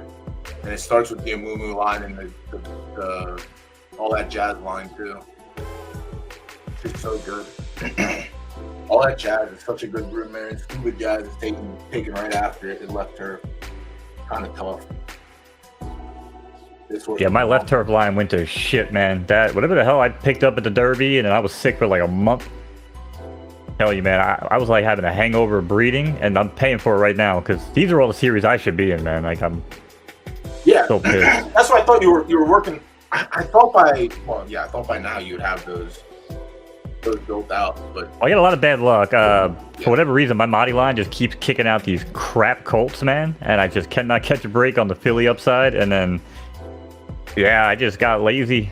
The 1 month, you know, in left turf, you got to catch some of these studs early, especially back a few months ago before they sold out. And I didn't, and I wound up having to go to some, you know, something I really want to go to with a lot of my horses at the top, and I paid the price. On the flip side, I bought a stud Tolka, and this thing pops out some fire at 11, 12 furlongs, like long range. But it doesn't help me at 10 or anything else, so. Yeah, I haven't. What happened to my stuff here? I thought I had a race popping off. Yeah, I've mainly just been staying in-house. I haven't really done anything out of house. Last season I did a couple, like with my not great S- mares, but like they're newer. They were freshly retired. They don't have any foals on the track yet, so I bred them. But the ones that already had foals on the track that weren't doing shit, I didn't breed them at all. I just left them alone. Yeah, but I spend on a lot of my top ones. I didn't ignore them. I bred them. I didn't bother breeding my S- to S's because the results weren't working. So those I bred down to like my A's if I had some, just to like fuck around and see if I can't get a solid A out of it. It's an interesting discussion, actually. And probably now's not the time, but I've been talking to people about it, and I know most people obviously used to going up to the studs, but I bought some S- fillies for Marty because he's an A. And I was running those reports, and I got to tell you, man, they actually look more fire than going up to some of my studs coming like up from my fillies. Instead of trying to like reach, like try to stretch the stats, I think like just if you take the mare down, I think you're just trying to like it's just giving that evenness instead of having that, like you said, like taking the A mare to an S stud and getting like B+ on start and like SS- somewhere else, like randomly, but. Yeah, which could be nice if you get lucky and, you know, that shit goes into temper or something. You're like, all right, cool, you know. It's very inconsistent, I feel like. It's doing that, like, again, when it was breed to sell, that was fine to do. But now that it's like, now we got to breed to win. Now for sure. A little more scientific breeding when you're doing stuff. I can't even sell anything. Like, it's no point. Every horse that, even the crappy ones that I breed, I can make more money racing them than just giving somebody a handout for $10 and being like, okay, cool. Like, I don't know. I've had some stolen away from me in claimers, though, you know, where I'm like, oof. You know, I tried to sneak that one by, but, you know. Of course, like, that's what I mean. The market, I paid 200 Derby for this horse, unraised. And he's plus 10K. Like, you just go out and find him. You just have to look. That's it. Like, we talked about it before. If you're willing to put the work in to you know, find out what you have and what you can get, it's worth it, especially if it's 200 Derby. Like, I mean, this one's basically even, but I bought him. Yeah, whoever you bought that from is a real dummy. Yeah, 260 I bought it for. Oh, so oh, sorry. That was awkward. I didn't mean to say that. Yeah, I beat him to the punch on that one. Oh, well, he was trying to buy it. I thought he was the one that sold it. No. Oh, sorry, I didn't mean. I take back what I said. It was a bad joke. We were on stream the one night, and we were looking at the qualifiers, and there was nobody qualified in the left turf A-. So we were both looking at the marketplace at the same time. I was looking on stream, and I said, I right-clicked and took it off stream, so no one saw that I was looking at it. And I said, I'm going to buy this before Latuda does, and I bought it, and then the old. That's nice. That's nice of you to do that. Thank you for doing that. But yeah, that one was solid. But yeah, they're just. I mean, at this point, you're paying $1 or $2 for a fucking A- that can win you 100. Like. Yeah, well, even the racing of the horse itself. You know what I mean? Outside of the claimers, if you want to spend the 560 Derby or 450 or whatever it is for claimer, I mean, maiden, that's fine. Break your maiden. And then from there, like, hey, if you got nowhere to go, run those low-end benchmarks. Like, run the cheap claimers, man. Like, the handicap. Or the handicaps, too, with an A-. Yeah, handicaps, exactly. Yeah, that was my meta back in season 11 and 12 with the A's. And then when everything started dropping again, all the S's were coming down and vice versa. Then it became like less profitable because instead of being A's in the handicap, it was all A-, B's, and B+. So then I shifted to getting a couple B+. So that way I was still getting the advantage. But yeah, you can still clean up with A- and A's. It's just whether or not you want to. You're still winning. You're just winning at a different ratio than when you have an S. Like, your entry could be 2K and your take home could be 16. My entry could be 4, but my take home could be 2,200 or something if it's a full field, or 18. Yeah, but it's way less risk. And then if you feel comfortable and you're like, oh well, this is cool, but the money is not worth it. But now you have some background knowledge, and now you go get to the S- and the S level, and you start, racing for some decent money. Yeah, I agree. Management. All right, good luck, everyone. All right, here we go. It's finally time for the major championship here, 10 furlonger. The big poobah, if you will. Online.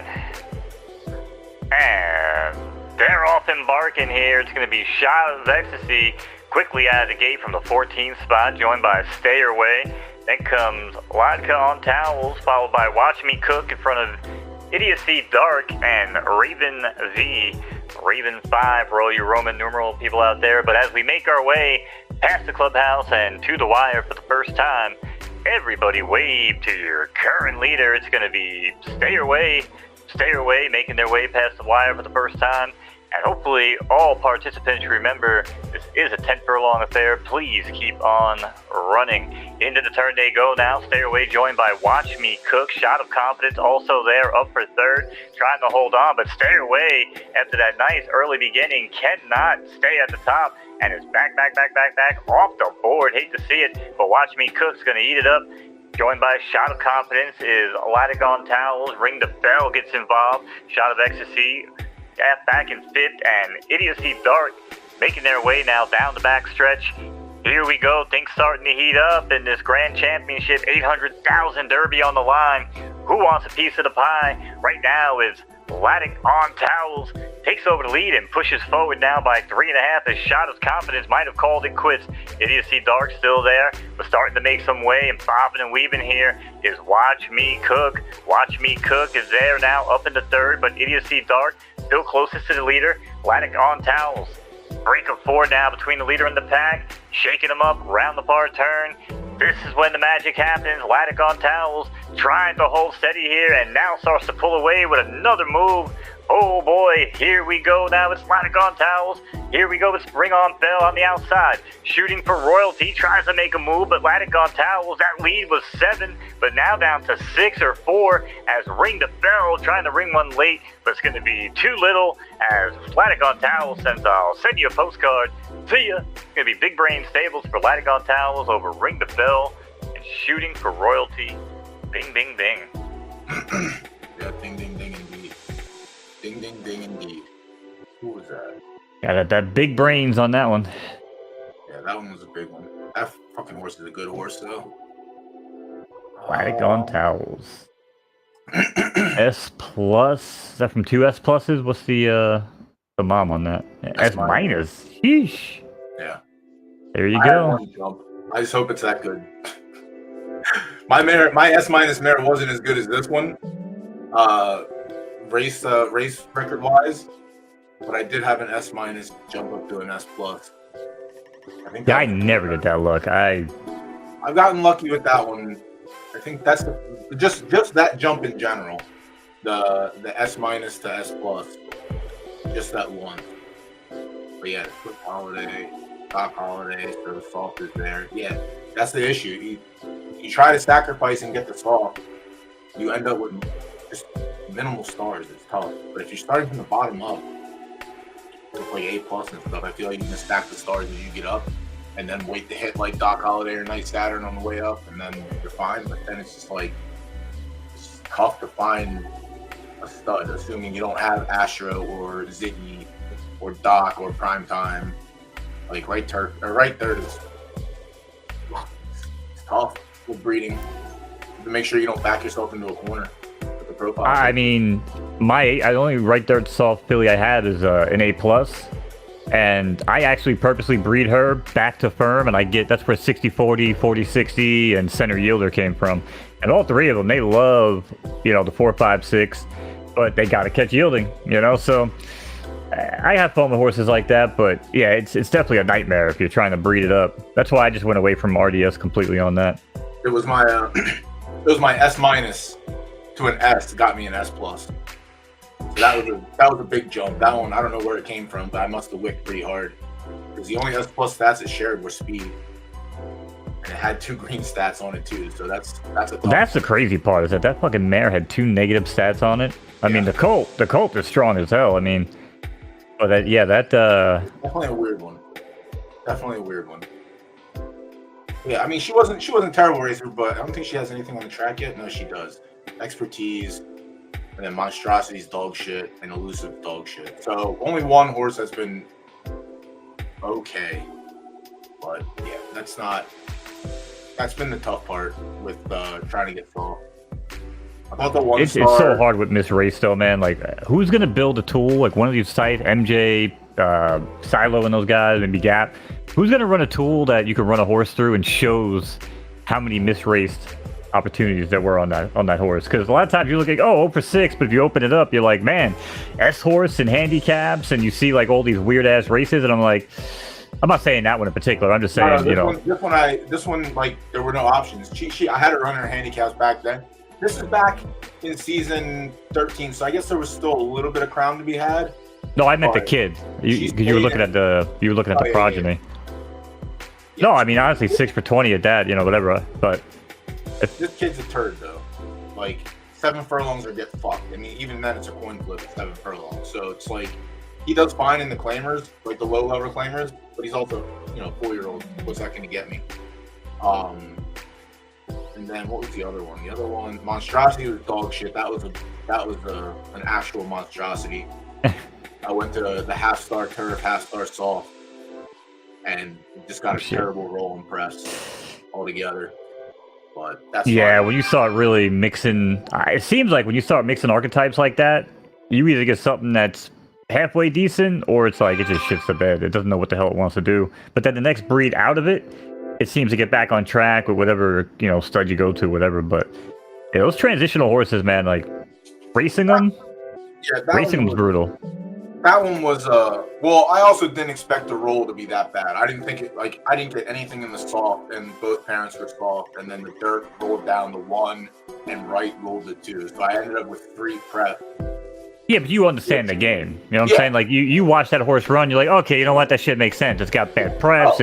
It was a transitional horse. I'm just mainly talking about for people that come in that are new to the game, and they, like, see these horses, and they're like, why is this horse so bad? Like, I don't get it. It's like, well, that's why. Again, like, transitional horses are very, very tough to race. That's why I go for Philly. I think yesterday there was a couple of them that, like, there are some that are very good, but most of them have been just, like, meh. Like, you're just getting outstarred. Like, if you look at the top here, obviously, stars. Like, there's no bastardized star horses. Like, the first one is, I guess, 5th with a half-star firm. Well, I don't think the plan ever is to try to swap archetypes and win a championship first breed out, right? I mean, that should never be the idea. It's like, okay, cool, take 2 good bloodlines, mix them together, hope for like a 3-3-0, and then from there, you know what I'm saying, lean one way or the other. I feel like that would be the way to look at it. But again, someone like you, if you're like, hey, I got this weird transitional horse, I'm gonna race it because you understand, the place in the ecosystem, right? Which I think is great. I really feel like more people need to start racing at the bottom. Like, throw your pride away, start racing these A+ claimers, these low ass benchmarks. Like, they're not filling as much as I think they should be. Yeah, I don't mind the restricted claimers. The issue is they don't fill. Well, that's what I'm saying. But, like, I just take 3 horses now because I have so many, like, 3, 4, 5-year-olds, and I just launch them in there, dude. Because you could throw 10 horses in there, and it costs me, like, $15. And usually I'll get, like, 1 or 2 of them that win anyway. I've been hitting double podiums with these things left and right. Like, well, the problem with it, I don't. It's a Doughboy show. I don't want to start getting on the high horse, but I feel like I gotta change first. Hold on. You have your high horse. I have the disclaimer I have to put up from time to time. Yeah, it's just, I don't know. I feel like people just have really high expectations for these horses, and then when the team pushes, restricted stakes racing, everyone's going in there trying to hit the payday, but they should be running those great restricted claimers. Yeah, like here, for an A, whatever, that's fine, but like this, I feel like this is 2 days out. I'm the only one in there. That's probably me. I have horses for every archetype now. Like I said, besides right dirt soft, I launch 2 horses in every single one now. And I just wish more people would do the same. Like, you guys can have fun with the amount that we spend on one race for like a good horse. You can launch like 10, 15 horses in these cheap ass claimers, have something to watch, make a few bucks, help the ecosystem, show people at the bottom like there's some action. Like, I don't know. And if I lose horses, I lose a couple good ones. Now other people spend money and they give me data on my babies that I gave up on anyway. So like it sucks. It makes me sick to my stomach that I post horses for 400 and 500 Derby, but I'm not going to race it anymore. I'm not going to do it, and I don't want it in my stable. And if someone wants to take it and maybe find something where I didn't see, good for them. That's all to them, because honestly, I don't need it. I have more. I can make it again, so it's not a big deal to me. So yeah, I don't mind doing that, but also just like I don't like doing that if I don't have to. But that's the game. Well, the pushback I get is like, well, Mo, if you couldn't race it, what makes you think I can? I'm like, well, first of all, I have a lot of horses and I have a lot of bloodlines that I pay attention to, and I have a lot that I don't really care about. But every now and then, there's going to be a sick one that sneaks through the cracks, you know what I mean? And shows me something on the bloodline. I talk possibility versus probability, right? Like, breed a bad filly 10 times, she might kick out one stakes winner. Actually, I just proved it with Good Ride. Came out of nowhere, dude. The mom and dad haven't produced crap in like 10 breeds, but one came out good. Is it worth all the money I spent breeding and racing the other 9? Hell no. But it's cool to have one decent one, you know? Yeah. So, you always take a crack at it if you see something, but... The easiest thing for me, again, and this is why I sniped. I mean, I didn't know I was sniping it from Latuda. This is the A- that I bought, and we finished second in the mini major, whatever, last season. But I just take the time. I click on the mom and I look at the progeny. If there's 0, 0, 0, 0, 0, 0, all right, I'm gonna avoid that. But like a winner. Dustpan has one race, ran second, retired, fine. A winner, Dusty Moderator. That's out of your. That's one of your stallions that hit that. That's pretty easy to figure out. 2-year-olds, 0-year-old, 1-year-old. This 7-year-old retired early because it was dog water or misran. Master Cycle winner. A lot of podium equity, but no wins. Still, that's not terrible. Like, this horse is just like, I was like, you know what? I'll flip the coin. I'll flip a coin because these are all, she has winners and there's a couple standouts. Like, I think both of the moderator ones were the standouts with double-digit wins, which is, Yeah, and the downside to Mahdi is that, he's got the heart, but it seems like most of the fillies that go to him, it just must be a really, like, borderline A- heart or something on him, because a lot of horses that come out are kicking down, like, a subgrade, which, like, that's what you're picking up on. If you're getting good racers and you're just throwing them in some cheaper races, that's what they're great. I'm not saying all the Mahdi horses, but just a lot of horses in general. They have no heart, but they have great stats. Dude, they're going to dominate freaking claimers, man. They dominate them. Yeah, the only reason I haven't gone out to Mahdi yet, I think I'm gonna take my A- mare there, is because, like I said, I want to breed this line out a little bit.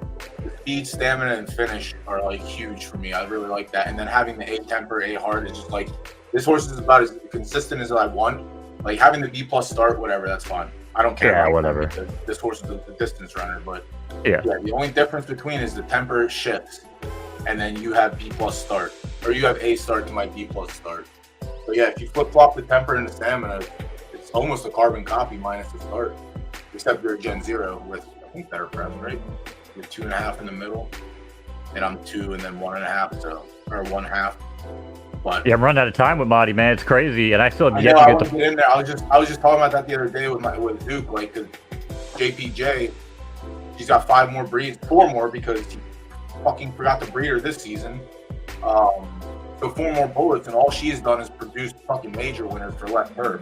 So I'm like, you gotta stop. You gotta pay attention. So now I have the keys back to the stable, so now it's on me again. But yeah, all right.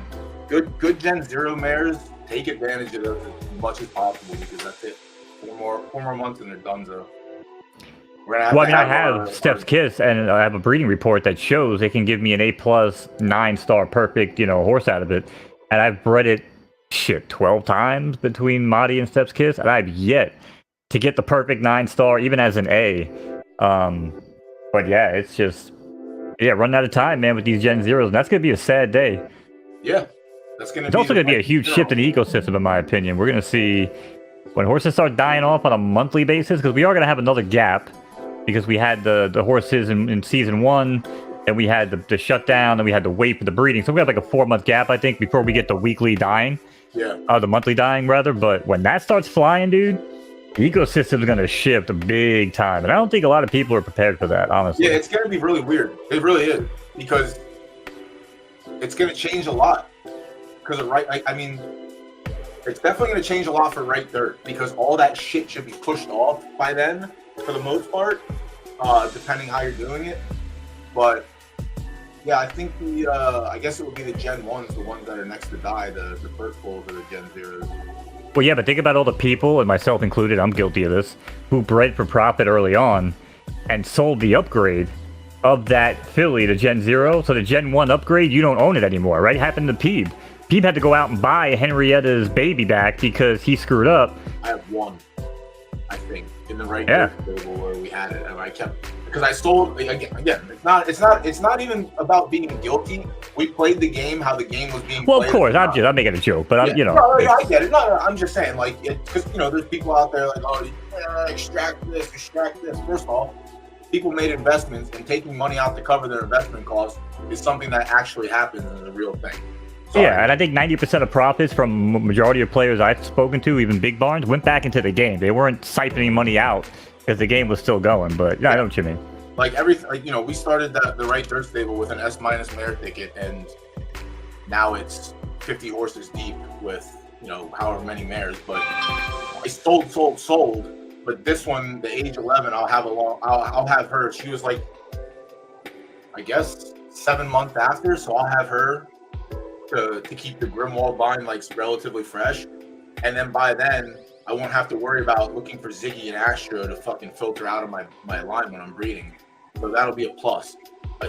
Is it a good plus? I don't know, but well, I mean, I gotta know your opinion on, like, the further we get away from Gen 0, I'm really noticing on breeding reports at least, man, like a lot of variants. So I wonder if because again, if you're gonna get away from Ziggy and Astro, maybe it's a Gen 3 horse, right? And the variants that you might pull out of that could help you, could go in your favor. But if you don't get lucky and get that upgrade and you just keep kicking, negative, I see so many horses like stalling out now when they're breeding out at like a Gen 3, Gen 2.5 level. Maybe it's just my fillies, but I'm trying to look at other barns too, and it seems like it's consistent. Mine in the right third, like I said, I kept so Narcissus a Gen, she's a Gen 1, I guess. She was just Grimwald and Moth Prowess. But she'll be fresher as well. Regina's Rocket, I think, is a fresh one as well. Yeah, Grimwald. So I have the Grimwald binds. The only downside to that, it looks like Grimwald's bringing her heart to all the babies. Grimwald usually brings her speed. Heart has been, where's it at? Hold on. I think the one thing that's been fucking dog shit and pissing me off is, at first it was temper, but then it turned into finish. But most of her stuff, Fortuna, where she rolled down from not Ace King, from Zeus. But S- heart, A+ heart, S minus, S minus, S minus. It's pretty much even on. Yeah, it's okay, SS minus here. Like, these were roll-ups. These were Ace King roll-ups. S minus. But speed has been one thing that she's definitely passed along. S+ speed has been a thing for her. Well, that's good. You isolating shit. We know Ian built this game, bro. Coming from EA, speed is king, in my opinion. So right there, that's one thing you want to have in right there is the speed factor. But yeah, I don't know. We'll see. I don't know how it's gonna work out. We'll see what happens. But yeah, I definitely have some younger. I definitely went out and got me some younger Grimwald binds to keep around through the, I guess, the Great Shift, we'll call it. But Narcissus. Well, yeah, like I said, I've been talking about it, again, since day one. Like, we weren't prepared for the influx of horses, and I don't think we're really prepared for the exodus of a lot of horses. Like, it looks like you're preparing and you're staying on top of it. Same with me. I have 6 different Boy Named Sue lines, and now they turned into Kia lines, and hopefully, one of them pans out and keep it going. But Boy Named Sue will be dead too. So yeah, it's just been. I mean, it's obviously, again, we talked about it before and talk about it ongoing. There's just endless pieces of the puzzle, and you never get the puzzle complete. So it's just like, I mean, you just gotta keep trying. But yeah, the closest I think is at this point in the game, for the people that started again with one Gen 0, or you started building their lines out small like you did. I guess pushing that stuff off the screen is the best thing, but then it allows you, and I don't know if you've thought about this, if like you have something like this where we'll just assume that Grimwald's down one more and Ziggy or an Astro's off the screen. But then you push it off the screen one more time. Are you thinking about coming back and saying, like, that's how the greatest, that's how the greatest horse race. Yep, that's how Intermission was created in real horse racing. Was 5x4 inbreeding, it's called, I believe. The 5x4. Yeah, and that I've been wondering if that's gonna work in PFL, and again, without getting the proper upgrades. I had a funny feeling that's what you were leaning to because your real life horse expertise. But I talked about the 5x4 because that's how, like, it's not the. I was confused for the longest time because the way they're telling us to breed is inbreeding in IRL because it counts, but because it's not like that in the game, which I'm fine with that now. If it doesn't show up on the screen, you don't get penalized. But I'm concerned about the next gen off the screen being the penalty, but it's not. So it's literally whatever on the screen here is good. But it was a brain fuck for a while because there was no right or wrong answer. Every answer that was given was completely different from the one that was given before. But now we're getting there. You know what I mean? Like, it's hard to. Yeah, this is one of those. We'll get to it. We'll cross that bridge when we get to it type of deal. But I mean, I definitely want to do it with Mahdi because I think Mahdi being an A, and if I get that line to an S- and then push Mahdi off the board with an S- filly, kicking it back to Mahdi right before he dies could be pretty sick, just to see what he does to the A+, hopefully an A+. But I know you probably got to go, it's getting late, but I'm good. What's your feedback on that Roku app, dude? Because that, to me, is like, that's massive. But what do you think about, you saw the video, right, with Ian? Yeah. Yeah. I mean, you're a real life horse player, so I mean, I feel like someone like you's got to look at that and be like, let's go, dude. I made a Twitter post about it. Like, if it takes off like we think it will, we just got to remember to stay disciplined. That's it, because the pools for wagering are gonna be massive. They're not gonna be like a normal major day like today. They're gonna be like huge.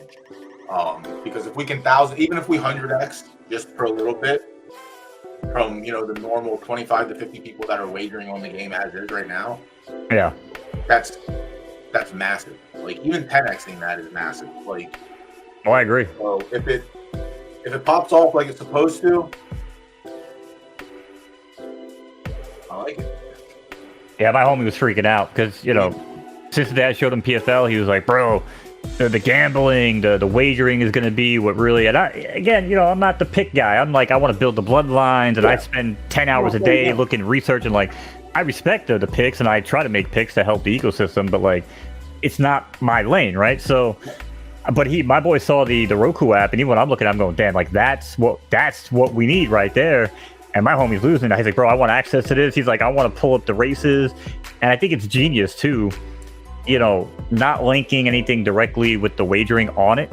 Like, Ian was like, well, we're just showing the races on the game. There's nothing wrong with that. And it's true. Legally, there isn't. Yeah. And then you just scan the QR code, and now bing, bang, boom. Now you're in the pick pools, right? So brilliant, in my opinion. So if it goes according to plan, it's going to be awesome. It's going to be great.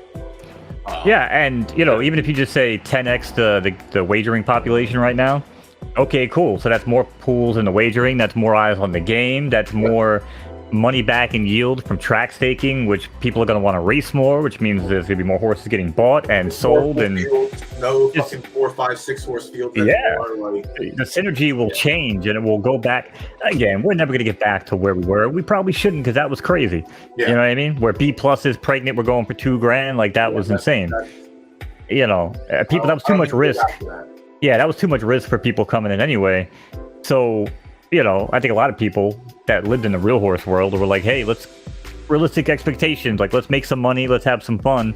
But if you could race at the top and you get something really good, there's plenty of room to race at the top. You can make a lot of money in this game, Yeah, you just have to make the smart moves and be disciplined about it and do the work. That's it. That's really it. As long as you are willing to put in effort, you get out what you put in, basically. Like, if you're willing to take, an hour or two to browse the marketplace, to right click, open progenies, and look and check for consistencies, more than not, you're likely going to end up with an okay horse. Maybe you spike every once in a while, but if you don't care and you're just buy, and then waste to figure it out, and then you have no winning horse after buying 10 just cause.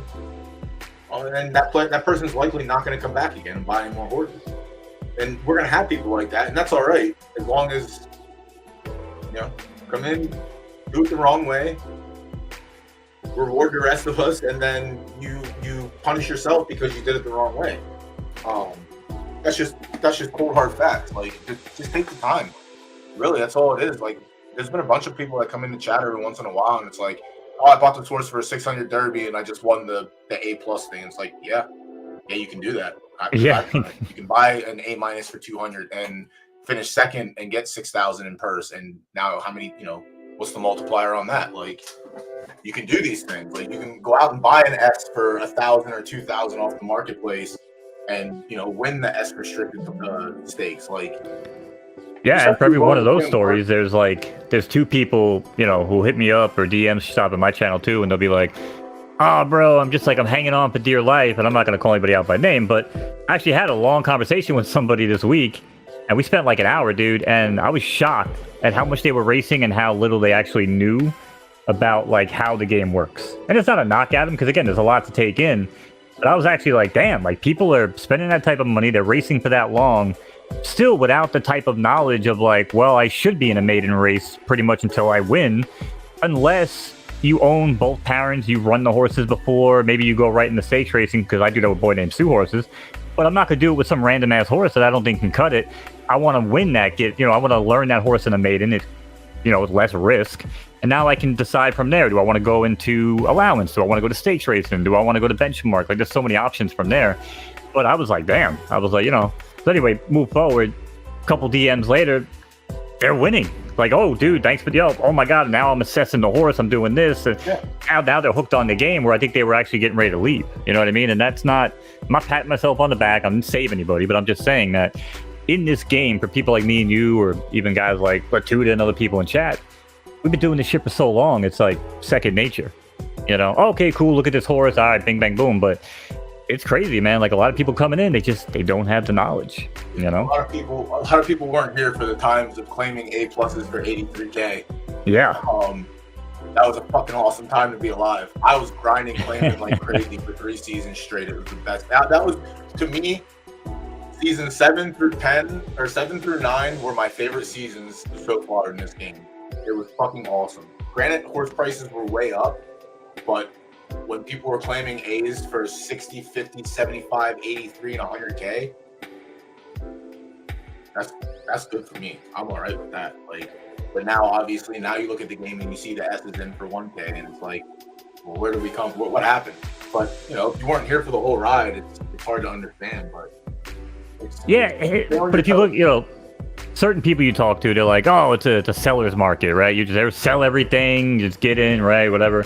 And I'm like, no, it's just, to me, it's just more of a buying market. Like, I'm gonna, like you said before, go in, look at the progeny, look at the history. Like, can I find value? You can find value in a lot of horses, but it's just, people just, again, maybe misrace horses, don't understand the game too much. And like, I still feel like I got my S+ filly. When I paid for that and what they paid for it originally and then misraced it for me to pick it up, I was like, damn, thank you. Like, and again, it's just not a knock. They came in, they spent a bunch of money, they kept on to some, they unloaded some that they thought weren't as good, and now I'm hoping to reap the benefits, Yeah. I bang an SS- out of that, and it's a filly, sky's the limit for me, you know what I mean? Like, we're moving to a whole nother stratosphere at that point, Game's great. Strategy's great. Breeding variance is great. I love the breeding variance. I every time, because I don't do my reveals till late normally, but everyone always on Twitter, oh, my SS rolled down to S-, why me, what happened? And I'm like, why are you mad at that sometimes? Like, sometimes, yeah. Yeah, I'd be like 75% of the time I'm okay with my SS coming out S-, because most of the time we end up with a solid racer, but most of the time you end up with shit too. So it is what it is. Just like that S+ that I have that was from an S- and an S. I don't think that horse is going to be good, but it's a filly and I can use it for breeding. And there's 1 star in the dirt column, so that means I can take her out of dirt, which will make me happy because I hate being in right dirt. So It is what it Yeah, is. you know, and like I said, that's the beauty, man. Like you could just spin your bar in so many different ways, and now with less risk. I don't know, man. I just want to say, I want to see these races filling up, man. Like I said, we got a lot of races that do fill. You know, we see like V9s on some races, but Yeah. I just feel like from the bottom to the top, if you're out there racing and you're cool with spending $20, $25 on a race, go just put like 10 freaking claimers in a day, man, at these grade restricted claimers, because they're a lot of fun. You can just bang them out and just make a few bucks here and there, but also have something to watch, show the game, help the ecosystem. I just think it's kind of the move right now. I don't understand why they don't show up until 3 years old. Maybe that's the problem with them. If they showed up at 2-year-old racing, maybe people would enter them more. Yeah, I don't know but- what the cheapest is for 2-year-olds. Well, the problem with 2-year-olds, they're just open claimers. So you're always going to get beat down upon with these bad S's that come in. They're like, oh, I'm just going to take money until someone claims me. But then when they turn 3 and they have to go in the grade restricted, they're going to have a hard time because, you know, they're not going to be going down beaten up just because of grade restricted alone. But it's cool, man. As a matter of fact, I've been one against Viper tonight. I sent him a horse a while back from one of my random breeds. I knew it was gonna be a claimer horse, and now I'm racing his full sibling against him in tonight's race against another half sibling because I know it's a claimer line. But they win; they just keep winning in claimers. So, you know, I have a whole new set of fun now. Long in claimers. That's the thing. Like once you realize what you have, like again, when we were looking earlier, GVG had a horse, an S plus mare that was 0 for 18. I said, "Thank you for running your shit horses." Like, because even big stables run their fucking bad horses into the ground. Like, it is what it is. But like, if you would put that horse, obviously he's not going to do it because it's a filly probably, and or a filly will probably just retire it. But it was a regular S plus, and it was not doing good in graded and not doing good in restricted. Where do you have to go? You have benchmark, and hopefully maybe you can get like a 30K claimer to fill. But like it's not really enough for an S plus, honestly. Like I think there was one in a 20K claimer last week, but it was fucking terrible S plus, terrible S plus. Yeah, and I think it was Kamish that was talking about it, just being like the S pluses. I think did you chime in on that too, maybe? But I don't know, just the state of the S pluses right now. Yeah, they're like some of them just glorified S's. Some of them can't even really hang with the S's. You know what I mean? But there's a lot of good ones. I'm not saying there isn't, but it's just a very tough grade to be on. You know. I did chime in when he posted his winless right dirt colt that had all the good stats and then sold out. And it was like something, whatever. He put a Twitter post down, and I was like, "I demand to know who held a gun to your head and told you to put it in for 4,000. I demand to know. I need justice." It's like, whatever. You know, I have fun making the little trolly comment. Mr. B does it best. Mr. B is very good at communicating with the commish. So, but yeah, I was like, who did it? I demand to know who held the gun to your head. I'll get justice one way or another. But yeah, I mean, you can breed with bad horses, but if they have good stats, I feel like it's a wash, especially if you're just trying to stack a line and stack the stats. But I don't know. I bred with bad horses, and I've got average horses out of it. So, you know, whatever. Like allowance runner, S minuses, claimer S's, but like, you know, it takes a lot to spike. Like, it's hard to spike unless you have a very, very good like mare who is a proven breeder. Like, again, with Joey Porter Jr., like, she is a proven breeder. She has bred 3 or 4 left turf major champions so far. Yeah. And like the line is just good. But if you have one of those, like, you can't miss a beat with it. And then if I think that's why we stalled out too, because like you said, some horses are gonna, you know, do this little burst of you know, grade explosion and go up, but most of them don't. And that's why I think we kind of stalled out at that SS plus level now. Well, we still only have 20 SS minuses in the game, right? Yeah, I think last check the season we gap. got a lot. Last season we got a lot. Who knows what happens next season? Maybe No, isn't it still only 20 total SS minus? Was that maybe racing according to Gap? Because I just checked the Gap data yesterday, I think. But there's just still not that many. It's not like they're popping out left and right. So Yeah. I don't know, man. I just think it's gonna be interesting. That's why I don't know what you think, but personally, I think benchmark racing should be the future of PFL. people talk about gaming it and doing. I'm like, if you look at the amount of money you would waste to tank your fleet figure, you'd make more money if that's a good horse anyway, just racing it higher up and keep racing higher up. I don't really think tanking it actually works, like some people think, but I think it's the future, man. I mean, I was off them for a while, but when there's nowhere else to run except for there, then I have to go there. But and that's only because claiming is the way it is. I'd rather have claiming be a little bit more popular than benchmark, but well, benchmark claimers. That's why I've been trying to get those on the board. Like benchmark claimers, why not? I mean, or lifetime condition races that I've been pounding the table for up since season 0. Then we get them, but there's weight attached to them, so it's like the whole non-winner 2 lifetime, 5K non-winner 3 lifetime. Like build the ladder, 5K, 10K, 15, 2.5, whatever you want to fucking do. Just give me lifetime condition. The only lifetime condition we have is the maiden. That's why I'm so tilted when I win the maiden. I'd rather run second and third constantly and just make small profit gains by doing that than win the race, because once you win the race, you really have no other options unless your horse is a killer stakes runner. You either go to benchmarks or you go to claiming.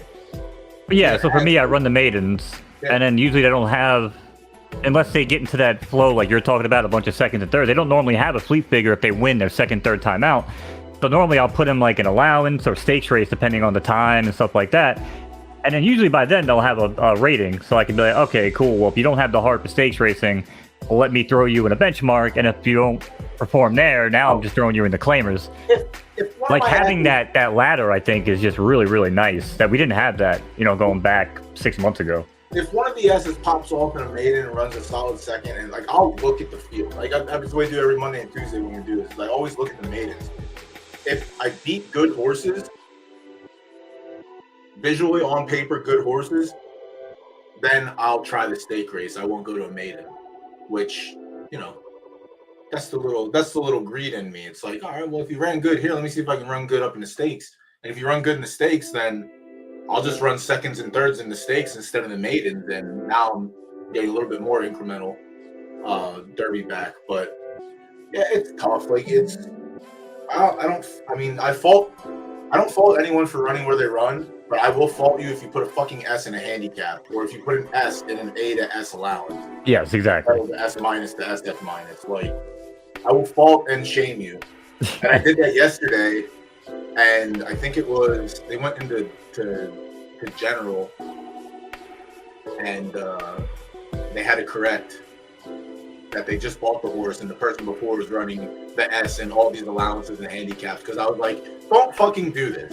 Stop doing this. Like, and I know, and it's hard when you don't realize they're not the owner at the time, and you're like, oh shit, my bad, you know what I mean? But I retract some of the statements I made. Not all of them. But we're just trying to help. And again, I'm the same way, like just trying to help. Like statistically, S's do not win handicaps. They carry too much weight. They do not like the A's to S's, but they like the S minus to SS minus now because they only carry 2 pounds. They love it. Some of them. Put yourself at a disadvantage. You want an advantage every time you enter a race, and putting weight on your back for no reason is very, very much a disadvantage. Well, yeah, that's why I lean heavily towards the benchmarks. That's why at the Dark Friday night, I'm like, listen, I want them all benchmarks. I want to, I want to show people, man, that I really do believe that if people are breeding as bad as a lot of these horses are, and you get these weird, like I said, A to S's that come out S minuses, but really are like glorified A's or A pluses. Yeah, I mean, benchmarks really help out because now they have a good place to run. They can be competitive. They can make a few bucks, and people aren't crying to be like, "Oh, this game sucks," like, because that's when I jump into DMs and I'm like, "Yo, dude, I'm looking at your barn, like, don't do this, don't do that, don't do this," like, And I don't really do it to be a dick, but I'm just trying to help people before they just, If you lead the game because you don't like it, that's different. Yeah. But if you lead the game because you just make way too many mistakes and you don't want to listen to the truth, that's on you. But, if you're like, I don't really enjoy the game, and that's like, cool, good luck. To me, it's like the picture of the kid riding the bike and just puts the fucking stick in his front wheel. Oh, fucking government. Like, yeah, that's exactly what it was. It was their fault, not yours. Most people are good, though. Most people are good. All right, yeah, on that note, I need to take a piss for the last 30 minutes. So yeah, we've been going. I appreciate you, brother. Mo, thanks for coming on doing the calls. Appreciate that. Yeah, thanks for the chat. Are you live anytime before Friday and Saturday, or just Friday and Saturday? I think just Friday and Saturday. Okay. I don't know. I know last Taco month tomorrow. Taco wasn't home from work for Wednesday. Are you doing tomorrow, or is Taco doing tomorrow? No, it's normally Taco. I just stick to Monday and Tuesday. Okay. And then, Oh yeah, today's Tuesday. Shit, I thought today was Monday. Yeah, because I know last month I thought he was doing Wednesday, but he wasn't home from work, so I don't know what he's planning. So I might be doing tomorrow. I don't know. Stay tuned. But thanks for having me on, brother. Thank you, Chad. Have a good night. Yep, absolutely. Take it easy. Everyone else that tuned in and hung out there tonight, appreciate you. I'm back Monday and Tuesday every week. Mo's live Thursday and Friday every week on Mo Knows at Twitch and Kick. If you're new here, hit the follow button and we'll get back at it next week. Tomorrow night is Left Turf night. We have one in the first race, all street bets, I think, but we're in tough. But yeah, if you're new, hit the follow button. I'm back every Monday and Tuesday. We'll get back into it with handicapping. Sometimes we have a roundtable discussion about the game. Sometimes I just sit up here and rage for 2-3 hours. You know, it is what it is, but you definitely want to tune in for the most part. Everyone else, take it easy. If you have any questions, you can hit me up on Twitter. My Twitter's linked below, I think, in the bio. I'm always down to answer questions about the game. Everyone take it easy. Have a good night and stay hydrated.